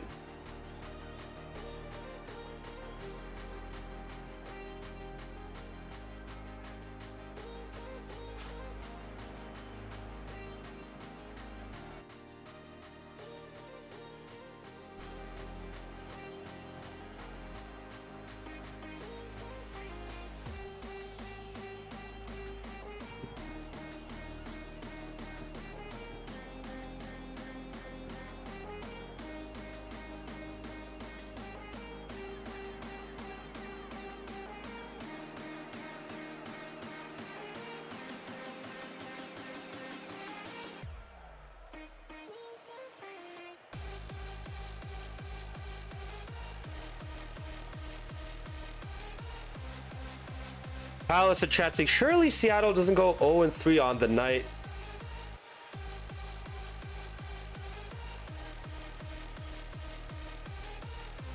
I mean, ECE have been getting better and better, so don't be surprised if they can get a victory over this Frontera Azul side. This will still be a really good match, so it could still go either way. I really don't know how to call this, because despite Frontera Azul's struggles, they look like a team that's starting to get used to Ham. And when Ham clicks with them, I'm sure they're going to be a much better side. Meanwhile, EC Eternal have been getting better and better as a team. Every single player has shown signs of improvement. And we are going to kick off this match now. Here we go. Frontera Azul of San Diego FC versus EC Eternal of Seattle Sounders. Can EC Eternal get the win for the Sounders contingent tonight? And as you see in chat, no flu game for Dr. Aquatic. He is sitting out. He is way too ill to play. Hopefully you can get better soon, Aquatic. It is rough out there with how the weather has been changing all across the U.S. Maybe not in California as much, but still plays a part right there. As Frontera will get a hot start, shot off the crossbar, not able to go into the back of the net, and ECE get away with it. Deep Sea passing it to Philosophy Girl, off target, and Frontera Azul get a bit of reprieve of their own. Focusing on the lineups now, Ham, K-Doughboy, aka KJ, and the Divine Waffle for Frontera Azul, facing off against Deep Sea Huskies and Philosophy Girl of EC Eternal. It's a good lineup right there for Frontera Azul, as it is for EC Eternal. Both balanced teams right here. So it's all about who can take advantage. Open it right here. Ham gets the first for Frontera Azul, capitalizing off of the chaos that Divine Waffle created. Deep Sea having to dodge the bump. Ball loose in the far post. Ham with the tap in. And his father, Plutosa Planet, in the chat must be very happy to see his son get his goal. Frontera Azul take the lead. They're up 1-0. Ooh, Divine Waffle going for an audacious double. Couldn't get it on target. Ham trying to get paid out of 50. Does so. Ball gets played out to the flank. KJ couldn't get it past Philosophy Girl. Divine Waffle towards the net. Big clearance out by Huskies. And now Philosophy Girl brings it forward. Huskies trying to go for a shot, and he is the sharpshooter for EC Eternal. If he gets an opportunity, he will make it count. Frontera Azul have to watch out for that. Divine Waffle going for the second goal. Huskies there right on time to make a clutch save. Dr. Aquatic in chat says, them 40-degree nights take a toll on a California. See what I mean? You guys are so used to warm, you get a 40-degree night, of course you're gonna get sick after that. I know how that feels, man. That's what I've been dealing with all December. The Seattle contingent is coming into the chat. Loud and proud for their ECE players. Showing support for their fellow fans. But it's Frontera Azul who have the lead right now. ECE trying to get back into this. Deep Sea trying to get it past. He does. Philosophy Girl couldn't get there on time, but I like the idea. I like that Philosophy Girl dives to that ball. Not too often do you see players go for those kind of crosses that get whizzed right in front of the net, but you have to do that if you want to get the goals. Sometimes you got to take those chances, and I appreciate ECE for doing that right there. All popped up, loose. KJ cannot adjust. Gives Deep Sea a chance to clear. Ham lets it go for Divine Waffle, who takes it forward. Ball played out to Ham. Pops it up. Surely KJ's going to go for this, but he chooses to stay back. Deep Sea and Philosophy Girl kind of conflicted on it, but they get away with it right there. Ham trying to play it slow and patient. Gets a 50. Huskies gets a chance to move it forward. Divine Waffle with the save. Philosophy Girl couldn't get the bump. Cannot get the boost as well. Huskies takes it instead. Goes back and gets back into his defensive position. Couldn't be there for the save, but Deep Sea gets there right on time. What an insane save, by the way. That's probably going to get clipped for sure. What an audacious save from Deep Sea to keep EC Eternal in this game one. And there's an opening right there. Philosophy Girl off target. And guess who it is? Deep Sea is in. Gets the equalizer. Frontera Azul having to deal with the demo. No one able to get back on time. Doughboy not able to get to the ball before Deep Sea with 62 seconds remaining. Frontera Azul have been pecked back. It's one apiece between the two sides.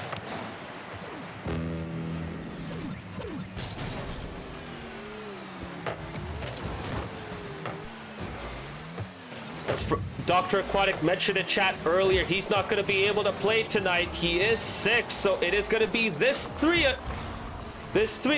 for Frontera Azul. They have to make the most of this. They had a good start, but now they're defending.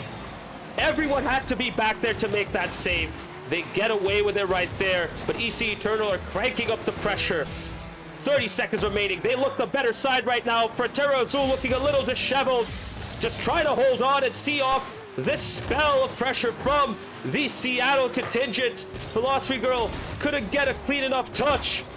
I'm trying to center it, pop it into the middle to Divine Waffle, and Deep Sea at the right place at the right time to make the big save.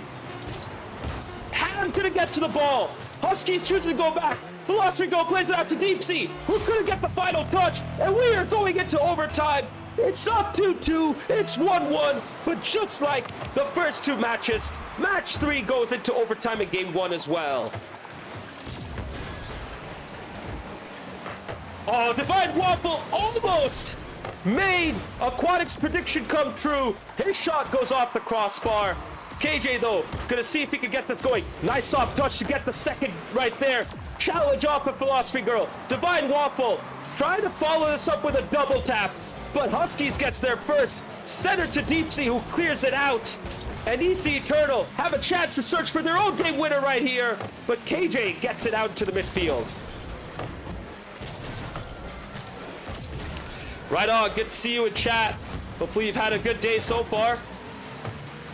Divine Waffle trying to search for the game winner. Ham gonna get the finish. KJ follows up his own touch towards the middle. Divine Waffle diving in, not really going for it. Now Ham pops it up. He's gonna follow this up with a second, but he has no boost. He has to bail out. Divine Waffle takes over. Ham still has 0 boost. He needs to get some to get back into the play. He chooses to go for the ball instead. And I like the fact that he's doing that. Get to the ball. Keep the ball moving. Get the ball moving faster than the car. And that's when your team will start to play better. Speaking of Ham, he has a full tank of boost. Or not full, just enough boost to send it into the middle. KJ meeting the EC Eternal backline.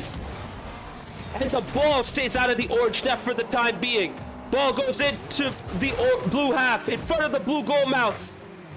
Deep Sea pops it up for a big center. Husky going for the Huskies wins in overtime with a miraculous finish right there. High up.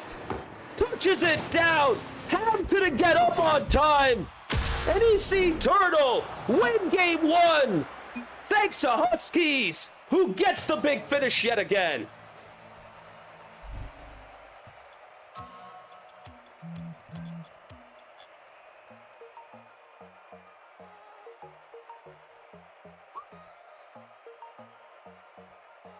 Hey, we didn't have a long overtime, at least. How long did that go for? That felt like that went for like 1.5 minutes, like 90 seconds or something, right?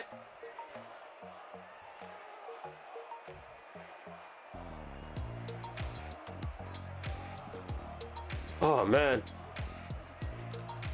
Frontera Azul still trying to get used to each other.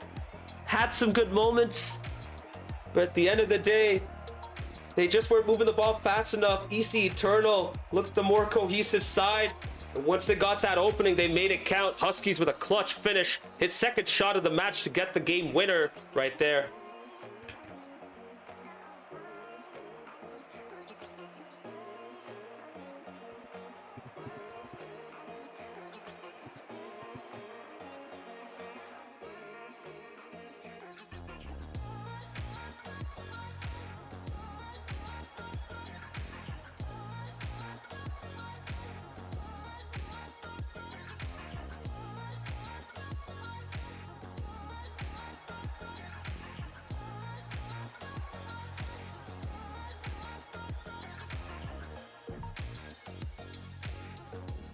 No time to waste. We are going into Sovereign Heights for game 2. Both teams are in the lobby. And chat, we have a substitution for EC Eternal. A Difo and Funk coming in for Philosophy Girl and Deep Sea. Here we go.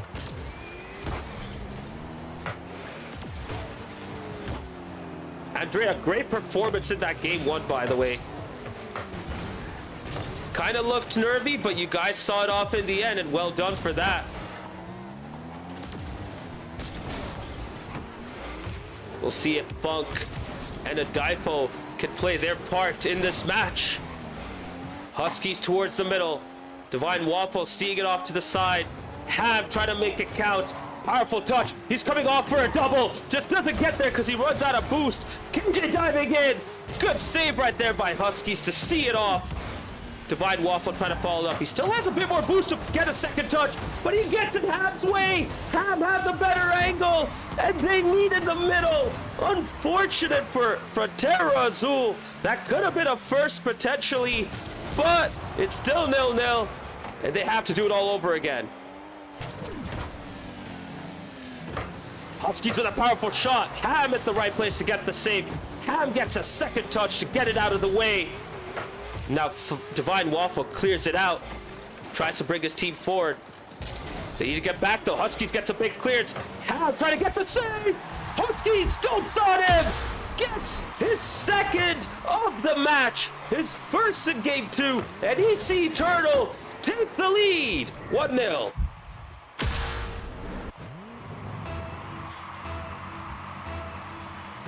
Dr. Aquatic in chat says Frontera needs some vintage Doughboy demos. They do, yes, but they also need everyone else to start stepping up and pushing up. Get some more boost as well so that they can keep up their pace, because what happens is once they run out of boost, they just start to fall back. They get kind of caught off guard because of that.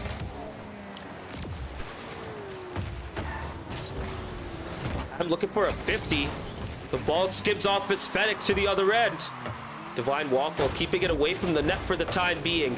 Adifo off of the backboard. Funk's there to follow it up. Oh, this might be looping it towards the net, but Ham has just enough to see off that shot. Bring it forward as well. Might he be able to follow this up? Waffle comes in to take over. The ball bounces off the backboard. It's loose, and Ham gets the equalizer. Capitalizes on the miss. Oh, that's unfortunate for EC Eternal. Funk diving to get to that ball, misses it completely. And Ham just has the task of tapping it into the back of the net. Gets his second of the match. 1-1 now. Might they get a second? Doughboy couldn't get it in. Huskies in the way yet again. We talked about Caesar getting all the saves for EM Dallasburg. It is Husky in this match so far, getting all the saves for EC Eternal. And Funk makes up for his error earlier with an absolute zinger of a shot. 79 miles per hour, 126 kilometers per hour, off of Divine Waffle's car eventually, but still it was a powerful shot before that. AliceBangersOnly.com radar gun coming into good use tonight. And EC Eternal take the lead. They're up 2-1.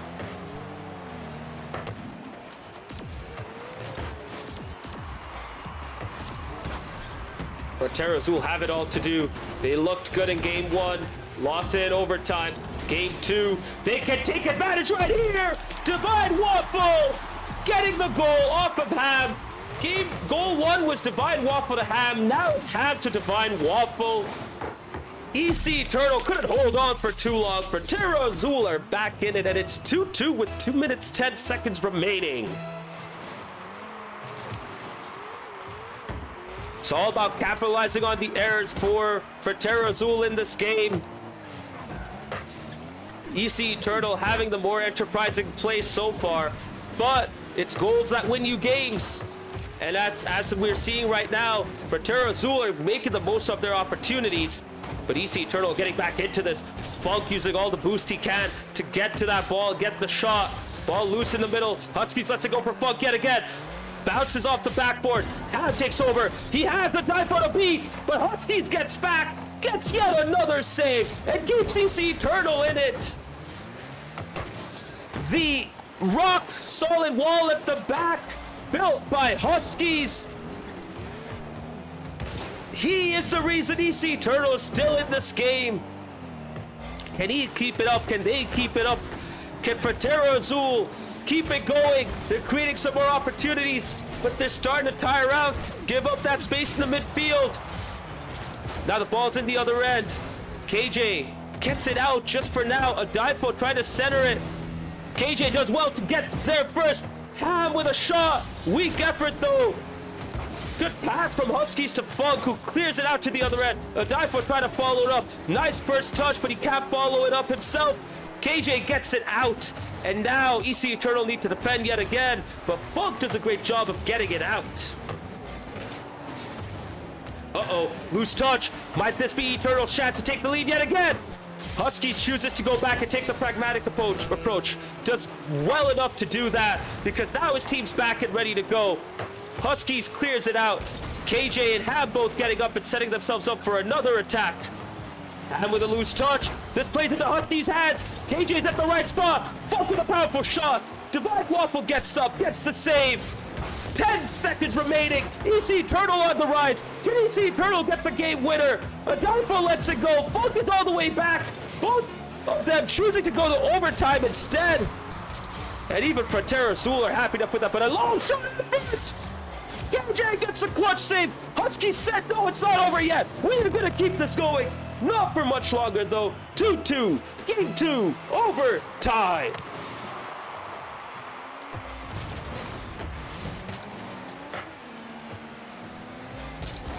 Frontera Azul getting away with it right there. They've had to be alert in every second because just as you think you have the situation sorted out, Huskies gets right there, gets you going with an early shot, keeping you on your toes.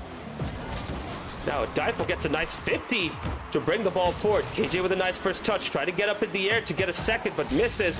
Divine Waffle chooses to go back. Lets it go to Hab, who doesn't get enough of a good, close first touch right there. And EC Eternal keep it going. But with the whole team dropping back to the midfield, Divine Waffle has a chance to bring it forward. Nobody able to capitalize on that opportunity, though. Both teams looking to play it super safe and not concede the goal. Chooses to stay back instead and protect the net. Nice touch by Huskies to the middle, but it's too close to KJ, who brings it out. He gets the corner boost. He should be able to center this, but he takes it to the opposite end. No one is there. Adifo chooses to sit and wait. Ham tries to center yet again, and now it goes out to KJ, who shoots it towards the middle, off target. And Funk has to deal with it yet again. Divine Waffle! Into the far post! 1 minute 18 seconds into overtime in game 2, and the Divine Waffle gets the game winner for Frontera Azul. We're tied 1 apiece.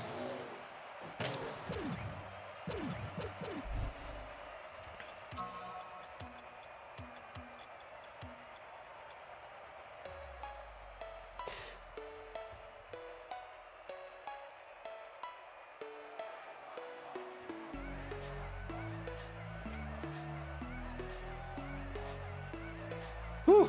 Sorry, I'm just trying to catch my breath. I'm the only one commentating right now, so if I'm quiet, that's why.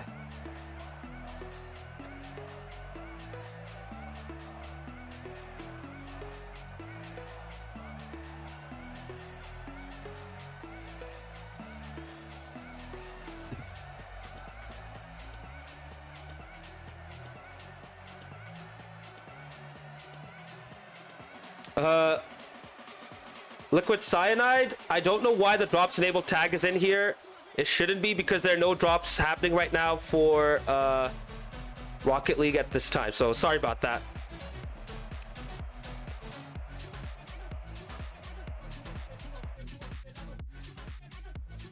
Waffle and Ham combo looking dangerous, especially with the KJ veteran presence. I absolutely agree. All they need to do is just click and make their touches count. So far, we're seeing a little bit of sloppiness from Ham and Divine Waffle on occasions when they should have time and control,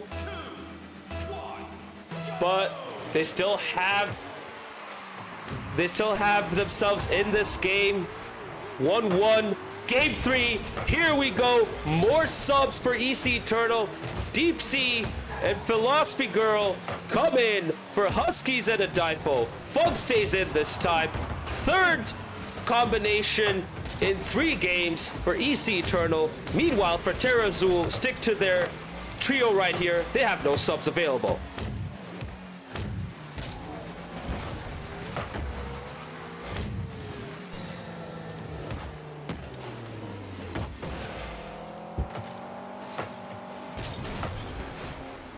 A lot of time here for EC Eternal to build up their attack front. Funk looking for a pass, but Philosophy Girl looking a bit awkward. She has Deep Sea to thank for staying back there and getting that save. But for Terra Azul is slowly trying to grow into this match now. Starting to see Ham grow in confidence. KJ looking more comfortable, as well as Divine Waffle. We'll see if they can get the first in this game 3. Nice beat by Deep Sea. He has all the time in the world to bring it to the opposite corner. Goes for the ball instead of the boost, and he makes it work. Great decision right there. Getting to the ball first, centering it in to the middle for Philosophy Girl. 74 miles per hour, 118 kilometers per hour. Off of Allen'sBangersOnly.com radar gun.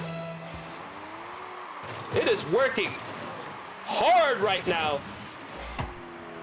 Blaring out these speeds. And EC Eternal take the lead in this game 3. But Terra Azul have to come back yet again. Skyline, good to see you in chat, my man. Thank you so much for the 100 bits yet again, dude. Much appreciated. Philosophy Girl making her presence count, getting a big goal contribution. Now Ham trying to get it back. Divine Waffle, loose touch yet again. Philosophy Girl takes over. Trying to go for a second, but just doesn't have the boost to follow it up. Ham clears it out. Divine Waffle and KJ need to combine their efforts to get it out of the way. But EC Eternal have control right here for now. KJ bringing it forward. Off the backboard, Ham with an audacious effort just gets to the ball, but doesn't get a solid enough contact. And now Philosophy Girl bouncing it off of the backboard, high up. Deep Sea couldn't get to it. Funk is back there to pinch it to the other end. And EC Eternal can come forward yet again. Pass to Deep Sea, who gets too close to the ball, and the ball gets past him. KJ pitches it himself to the other end. Ham misses, but no one from EC Eternal gets there. KJ dives to the ball, but doesn't make it. Another whip. Waffle off the backboard. Huskies gets it out. Skyline is rich with bits, says Ponesy. Yes, absolutely. He loves to get his 100 bits in. I know there was a time when Caesar was also throwing him in, but it's fine if he's not. That's not a big deal. As always, we don't ask for support. We don't expect it. So when people provide the support, we really appreciate it. Speaking of support, EC Eternal has all the support right there. Taking advantage of the mess in the back. Frontera Azul just not able to get to the ball. All sorts of whiffs and misses. Deep Sea is there to power it in, and they take a 2-goal lead with less than 2 minutes remaining.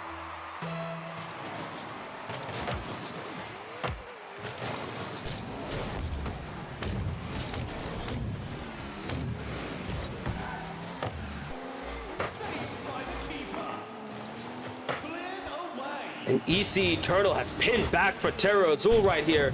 Third different combination, but they look really good.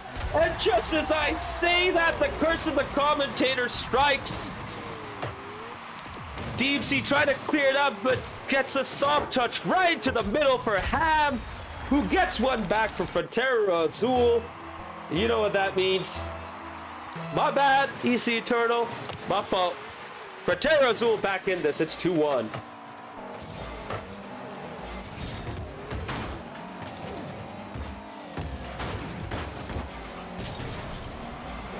EC Eternal just pinning back this team, but it's just a 1-goal deficit.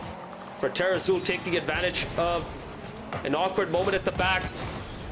Now for Terra Azul have a chance to get back into this, but time's not on their side. We are about to enter the final minute, and they are doing all the defending at the moment. Might this be the chance to get back? Divine Waffle right there trying to 50 Funk. Great challenges right there from Funk. Gets it out to Deep Sea, and now EC Eternal can move forward yet again. Frontera Azul needed to retreat. They're stuck back there. They can't get out at the moment. As much as they try to keep hitting the ball forward, they just can't get it past EC Eternal. Finally they do. There's a bump. There's a chaos, and Ham gets in second. Gets FSD Azul second, and the San Diego boys are back yet again. They don't get too many chances, but they make the most of whatever chances they get. 34 seconds remaining. We are tied 2 apiece. Oh my goodness. I thought that was a fake kickoff, but it just looked like an awkward moment right there for the team. Frontera Azul get away with it, and now they're going into the opposite end. Divine Waffle popping it up. Ham's going up to challenge Funk. Deep Sea gets to the ball first. Big demo right there, open net, but Ham recovers and gets the save. And Ham clears it out with less than 10 seconds remaining. Oh, this might be the last chance for Frontera Azul. KJ trying to set himself up for a shot. Gets a 50, a center. Divine Waffle pops it up. KJ trying to keep it up. Funk gets it out, says, let's not keep this going. We are going into our 3rd overtime. Here we go. Philosophy Girl shot early. Ham with the save, but once again, Frontera Azul are pinned back. EC Eternal had a great opportunity right there. Some audacious passing and touches. Just nothing clean though, but now they get a second chance. Deep Sea to Funk. Funk couldn't get the clean touch. And now KJ brings it out. Nice patient play. He beats the third. It's an open net. And once again, Frontera Azul capitalize on some sloppy defending from ECRC. KJ gets the winner. 31 seconds into overtime. And they are on match point. They being Frontera Azul, that is. All right. My throat's actually drying up. And it's been a long night for me. So what I'm going to do is, whilst we go into game 4, I'm going to step back and get some water real quick. So BRB.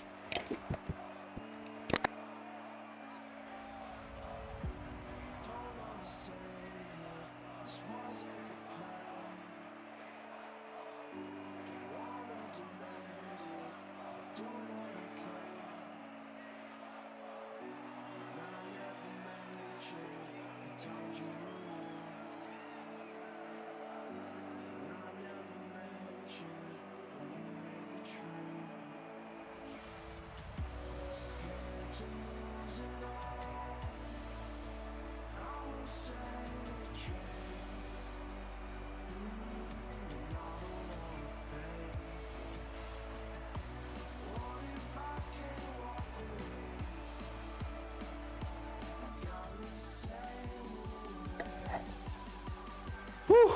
All right, I'm back. And we are going to go straight into game 4.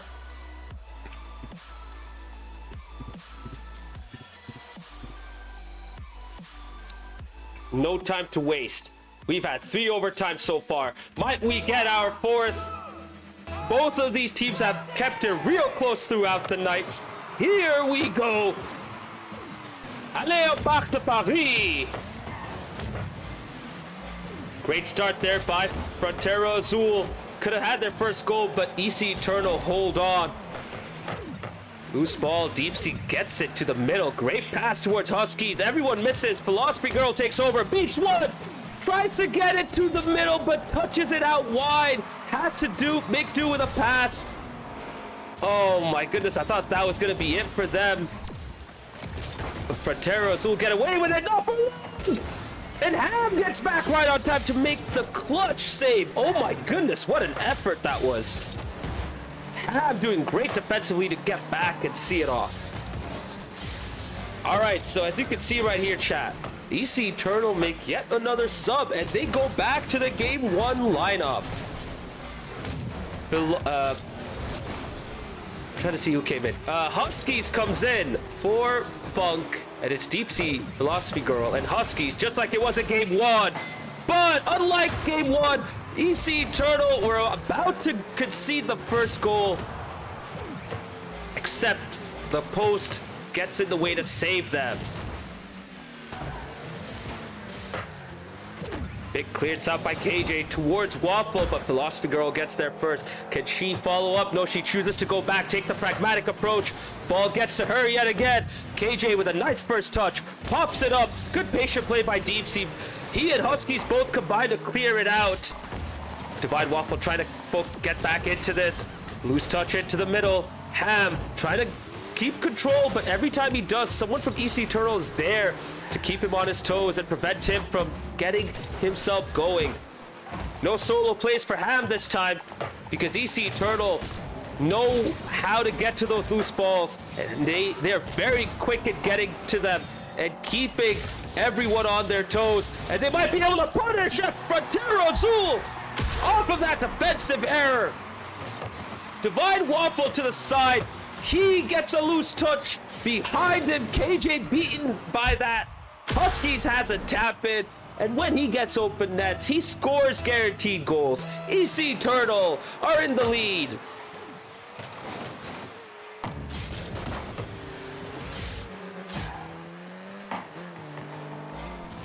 Can ECRC extend their lead right here and take us to game 5? They are the Seattle fan base's only hope. Sounders RC lost the first match. ECRC lost the second match. ECRC are there to potentially prevent a sweep on the Sounders teams. And so far they have done quite well.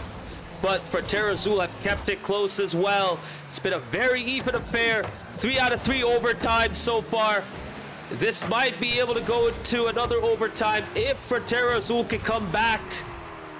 Miss from Hab, though, gives Philosophy Girl a chance to get to the ball, but KJ comes up, challenges Huskies. Ball goes to the other flank. Divine Waffle taking a bit long to get to that ball.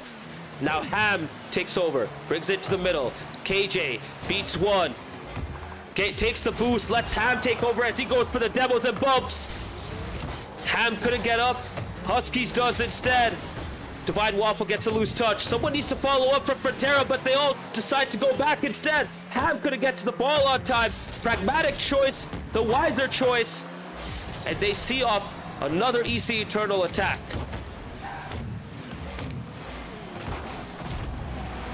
Oh, that is unfortunate to see, chat. Nice challenge right there by Deep Sea, by the way. Bouncing it off the sidewall. Ball not necessarily curling towards the net. Divine Waffle, though, panics, tries to get a big clearance out to the opposite flank, but he just hits it into his own net, and now EC Eternal have a 2-goal lead with 1 minute 20 seconds remaining. We are looking very likely to go to Game 5.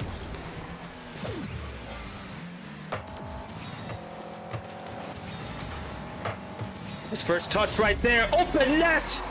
KJ bringing his team back into this. Good team goal right there. KJ to Waffle, open net. KJ taps it in.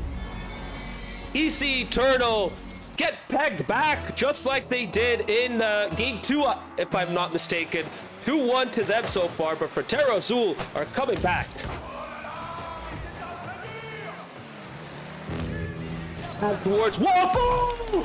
It doesn't take long for Frontera Azul to get the equalizer! Ham with a great pass into the middle. Waffle with a powerful low. 68 mile per hour, 100 kilometer per hour shot, courtesy of Allen'sBangersOnly.com radar gun. And Frontera Azul come from 2-0 down to tie this game to a piece. Now EC Eternal have gotten the wake-up call here. They're trying to push up yet again. They're trying to search for their third, potentially the game winner. As we are in the final minute, Frontera Azul have an opportunity right here. Deep Sea looking awkward. Ham takes the initiative and gives Frontera Azul the lead. From 2-0 down, Frontera Azul are up 3-2. 36 seconds remaining. Can Frontera Azul see EC Eternal off and get the 4 points?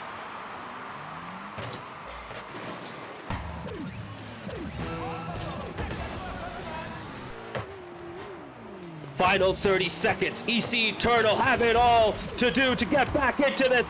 Frontera Azul are looking very confident. And KJ beats the third for EC Eternal and gets the fourth. This is the first time Frontera Azul get a 2-goal lead, and it comes at the perfect time. Match point, 18 seconds remaining.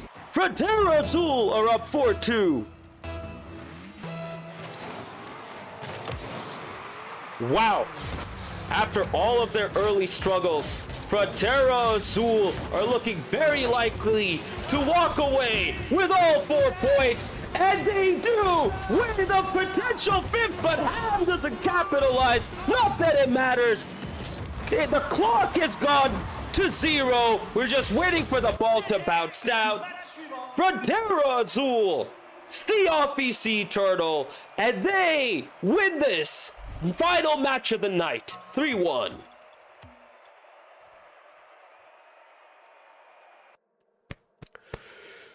Woo! Time to breathe, the chat. Time to breathe.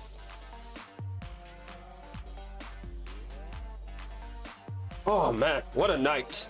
What a night of Rocket League action. Chat, we just went back to back to back. No breaks, no intermissions. We just said, screw it, let's go straight in. Everyone was waiting. Couldn't make them wait too long. Fast-paced, non-stop action. Hope you all had some fun watching this. And if you played in tonight's matches, I hope you had fun playing, whether you won or lost. GG's to everyone. Great night of SGL action.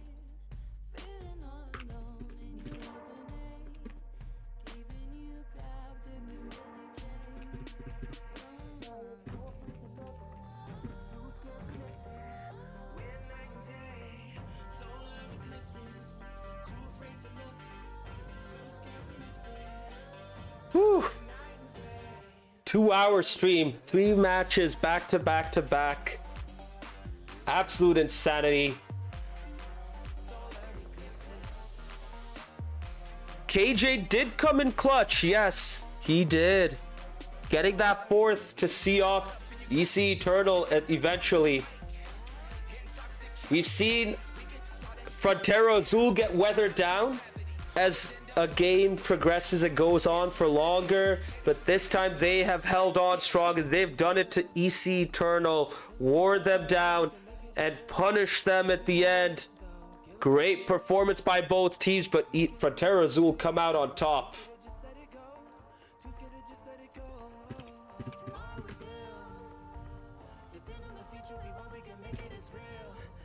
Chat, the stream is not gonna finish yet though. We will have a few interviews lined up for you, starting with the interviews from the most recently played match.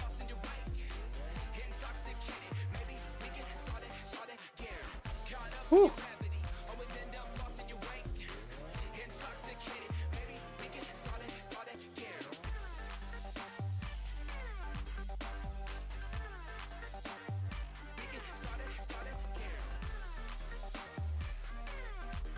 All right, we have our first interview ready.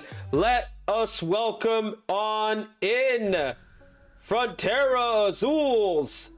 Ham, great to have you in the commentary booth for your first interview right here. Huge win for Frontera Azul over EC Eternal. How are you boys feeling tonight?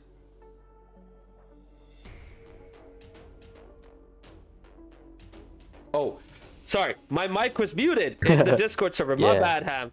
I was just saying, great performance there tonight. You know, this was a huge win for you guys over 4th place EC Eternal. How are you boys feeling after that win? Yeah, I think we're feeling pretty great. Like, I mean, it's my first win, obviously, so I'm like ecstatic, but yeah. And you know what, Ham? You played a big part in that, getting a bunch of clutch saves, getting some key goals as well. How do you rate your performance tonight? I mean, like, from my perspective, probably like a 7 out of 10. No, that's fair. That's fair. I like the honesty right there. Yeah. Just because I'm like not super used to 3s yet. Oh, interesting. So what's like, your main game mode? Adapting. Just 2s. I mean, like pretty much any other player, but Right. Okay, fair. That's fair. So, you know, what's the pace of gameplay been like for you then? I'm guessing it's gonna take a bit longer before you get used to playing 3s. Am I right? Yeah, I mean, I feel like I'm almost there, but yeah. Like, yeah, I have a little bit to go. No, that's fair. That's fair. Do you guys get to spend any time outside of these matches to like warm up and get used to each other? Well, we do like before, but we didn't anytime like outside of the game days. We definitely should to like get the chemistry up and stuff, you know. Oh yeah. I mean, that's not a bad idea, is it? Now, your team was without Dr. Aquatic, so you had no subs. You 3 had to go on it on your own. Do you think that actually helped you out tonight to like get used to each other and you know, get in sync? I think it definitely helped a little bit, but at the same time, like, I was getting a little exhausted and like nervous at the end there. But yeah, I mean, high stakes, high reward. Oh yeah, absolutely.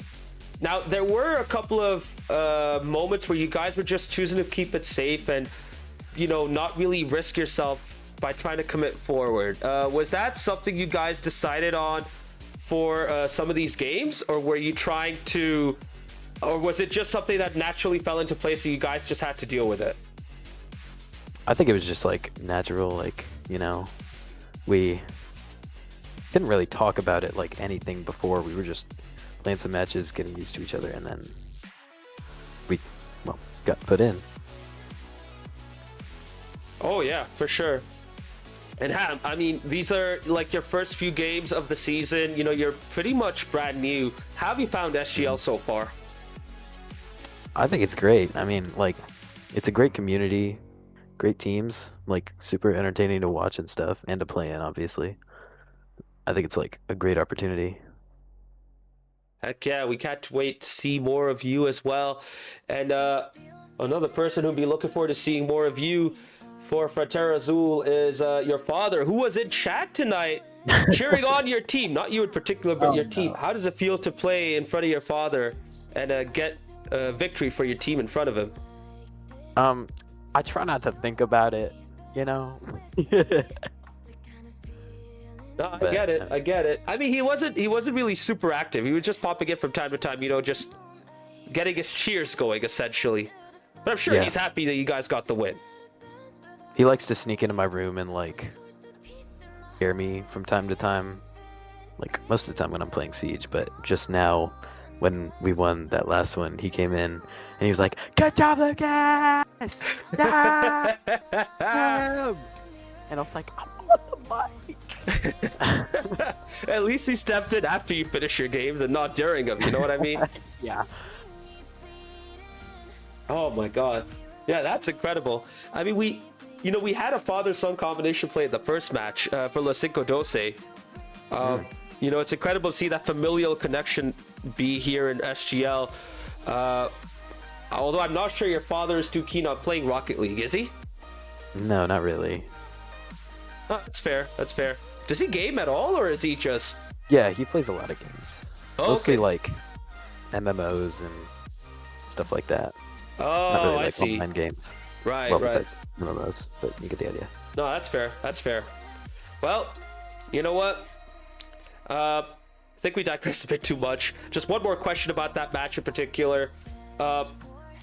So did you guys feel like you figured each other out and you guys are used to each other now as a team, or do you still think there's a way to go before you guys can fully get in sync with each other? I don't think we're totally there yet, like, considering that I've only played, like, 2 series with them and a couple matches outside of those. Like, obviously, they probably have a lot of chemistry right now with each other, but I'm just trying to, like, fit in right now and, like, get up to speed with them. Yeah, no, that absolutely makes sense. And I think if, you know, you guys could get some time outside of SGL games to practice together, I think you'll get there way sooner. But even then, just by playing here together, you guys will get better and better as a team. So I think you guys will find no matter what. Yeah. Right. So that does it for this interview. Ham, congratulations, GG's. Before Thank you you. go, I'm going to leave the floor to you so that you can say whatever you want and give your shout outs if you want to. Go ahead, dude. The floor is yours. Shout out my dad, I guess. Shout out Pluto South Planet. Absolutely. GG's, Ham. Congratulations on the win. Have a good night. We'll catch you next time. Thank you. You too. Bye. Bye. All right, we are not done yet with our interviews for the night chat. We have a second one lined up for you. We're gonna bring him in very soon.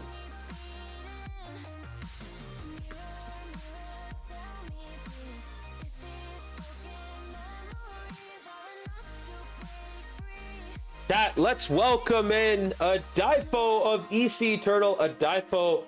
Commiserations on that unfortunate loss. You guys look the more enterprising, forward, enterprising and proactive team, but at the end of the day, Frontera Azul weathered you guys down. Do you think fatigue had a part to play in that match, or was there something else going on? I don't think fatigue got to us. I don't really know what happened. Obviously they got the overtime wins there in the second and third game. And I think, I don't know. It just slipped out of our hands, but we're gonna rally and we'll be back for the next game. We got a lot left in the tank for the season for sure. No, absolutely, that's fair. I mean, you guys had to go through 3 overtimes in the first 3 games. That's a rarity in and of itself. Did that psych you up, or was there a point where you guys were just like hoping to get it done and dusted as soon as possible? I mean, sometimes we practice like 15-minute games, just to keep your mind in it the whole time. If that makes sense. Like, yeah, I you get play it. longer, like you train longer than what you actually are training for. You know what I mean? Yeah, no, I totally get that. That's actually a good way to practice overtimes and longer matches. That's pretty smart, actually. And you guys needed it here in this matchup. Just unfortunate that you guys couldn't get the win at the end of the day. But still a great effort despite all the rotation. And were those lineups planned out in advance, or were these rotations being called out live? We call it out live every game. Oh, that's fair. That's It's totally just fair. on the fly. Next man up, like you got to be ready to play. Oh yeah. No, you guys did a great job tonight. I mean, everyone stepped up and played a big part. And you guys were sitting well in 4th. I don't know if this means you slipped down to 5th because of win percentage. We're gonna have to see once we're done with the interviews. Gonna take a quick look at the table, but now you guys are tied on points with Frontera Azul. Yeah, they have the head-to-head, so I think they're above us. The head-to-head comes after win percentage. Oh, okay. So if your win percentage is still higher, you guys are still above them. I see. Okay. I didn't know that. Yeah, obviously a frustrating result though. We felt like, some of those games, like a lot of those games could have gone either way. And we came out on top in the first game, and then I thought I had that save in the second game, and it just slipped right by me. Yeah, no, it was close. It was a very close matchup, no matter what. I mean, even in Game 4, it was just super duper tight. Yeah. So, I guess, would you say that this was a match that you guys lost rather than Frontera Azul won? If you know what I'm saying, like, do you guys? No, they're a good team. I think it was a coin toss who was going to win it. It definitely looked like that. That's for sure. I mean, I couldn't tell as well. They're a good team for sure. And I thought I feel like we felt like we could have won after the first match. Yeah. The first match was really close too. And Dr. Aquatic was out tonight. We didn't find that out until game time, but I don't know. It could have gone either way though tonight, I think. So I'm looking at the rest of your schedule, and after this you face the top 3: Steel Army next week, then EC Defiance, and finally ending it against the Rebellion. Does that give you guys some added motivation to look for an upset? Oh, that would be like just being spoilers for the cup. That would be fun. I think we want to do that. Yeah. Heck yeah, we can't wait to see what happens there. Well, I have no more questions, Adaipo. Thank you very much for coming in for this interview. Before I let you go, as you know, the floor is yours. Give your shout out, say what you want to say. Go ahead. All right, I'm gonna shout out ECE and all the other Sounders teams sitting here in chat rooting for us. I'll shout out FSD Azul. They played a great game tonight and came out on top. And I'll shout out my sister again, I guess. I don't know if she's here in stream tonight, but yeah, I Ninja don't know Panda. if she's around, but you know what? I haven't seen her, but That's all good. Yeah, that's all good. Well, thank you for stepping up, Adaipo.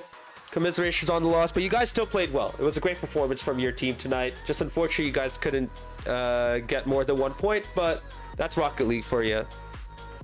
yeah, Some days you win, some days you lose. Absolutely. Well, take care. GG's. Have a good night. Good night. Okay, chat. So we've interviewed both teams' players, but we are not done yet. We potentially have one more interview. I'm just waiting to see if this third interview is even going to happen. Right, I don't think it is. I think we're just going to try and wrap it up now. So we've had a very long night of Rocket League action. 3 matches back to back to back, right? One after another. 2 in the Premier, 1 in the Championship. Let's take a look at the results and see where we stand now. So, as you can see on the left, we kicked it off with 2 SGL Premier matches. LaCinco12 versus Sounders RC. Sounders RC won game 1, but then LaCinco12 swept them afterwards, winning the match 3-1. Next, we got a total sweep. EM Dallas Bird beating ECRC 3-0, but you have to go back and watch that game 1. The game 1 lasted more than 6 minutes in overtime. Absolutely insane OT with an insane defensive performance from EM Dallas Burn. I really suggest you guys go and check that out. That is such a fun match to watch. Before ending it off with a banger in the championship between Frontera Azul and EC Eternal. Frontera Azul coming out 3-1 winners. Now in the standings. With that victory, LaCinco12 jump over KC Cauldron, tied on points, but with 1 more win. However, KC Cauldron do have a match in hand. As for EM Dallas Burn, they get their 2nd win in the league. After beating Sounders RC in 5, they beat Emerald City RC, getting their 2nd win in the league this season, their 3rd win overall, having beaten Timbers Army in the 1st round of the SGL Premier Cup. And then EC Eternal versus Frontera Azul, tied on points, on wins, and on game win percentage, which means we do have to go on head-to-head.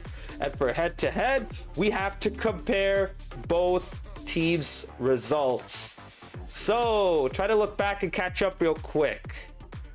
When Frontera Azul faced EC Defiance the first time, they did beat them 3-0, and they beat them 3-0 again. So technically, Frontera Azul should be above EC Eternal on head-to-head. We'll make that correction shortly for the final league tables once the league match week is done. But that about wraps it up for tonight, chat. It has been a long night. Thank you very much for sticking through this whole stream, catching 3 absolute bangers, each in their own ways. It's time for me to go rest my voice. Time for you all as well to step out, get yourself some good rest. Have a good night. I will see you all next time. Peace.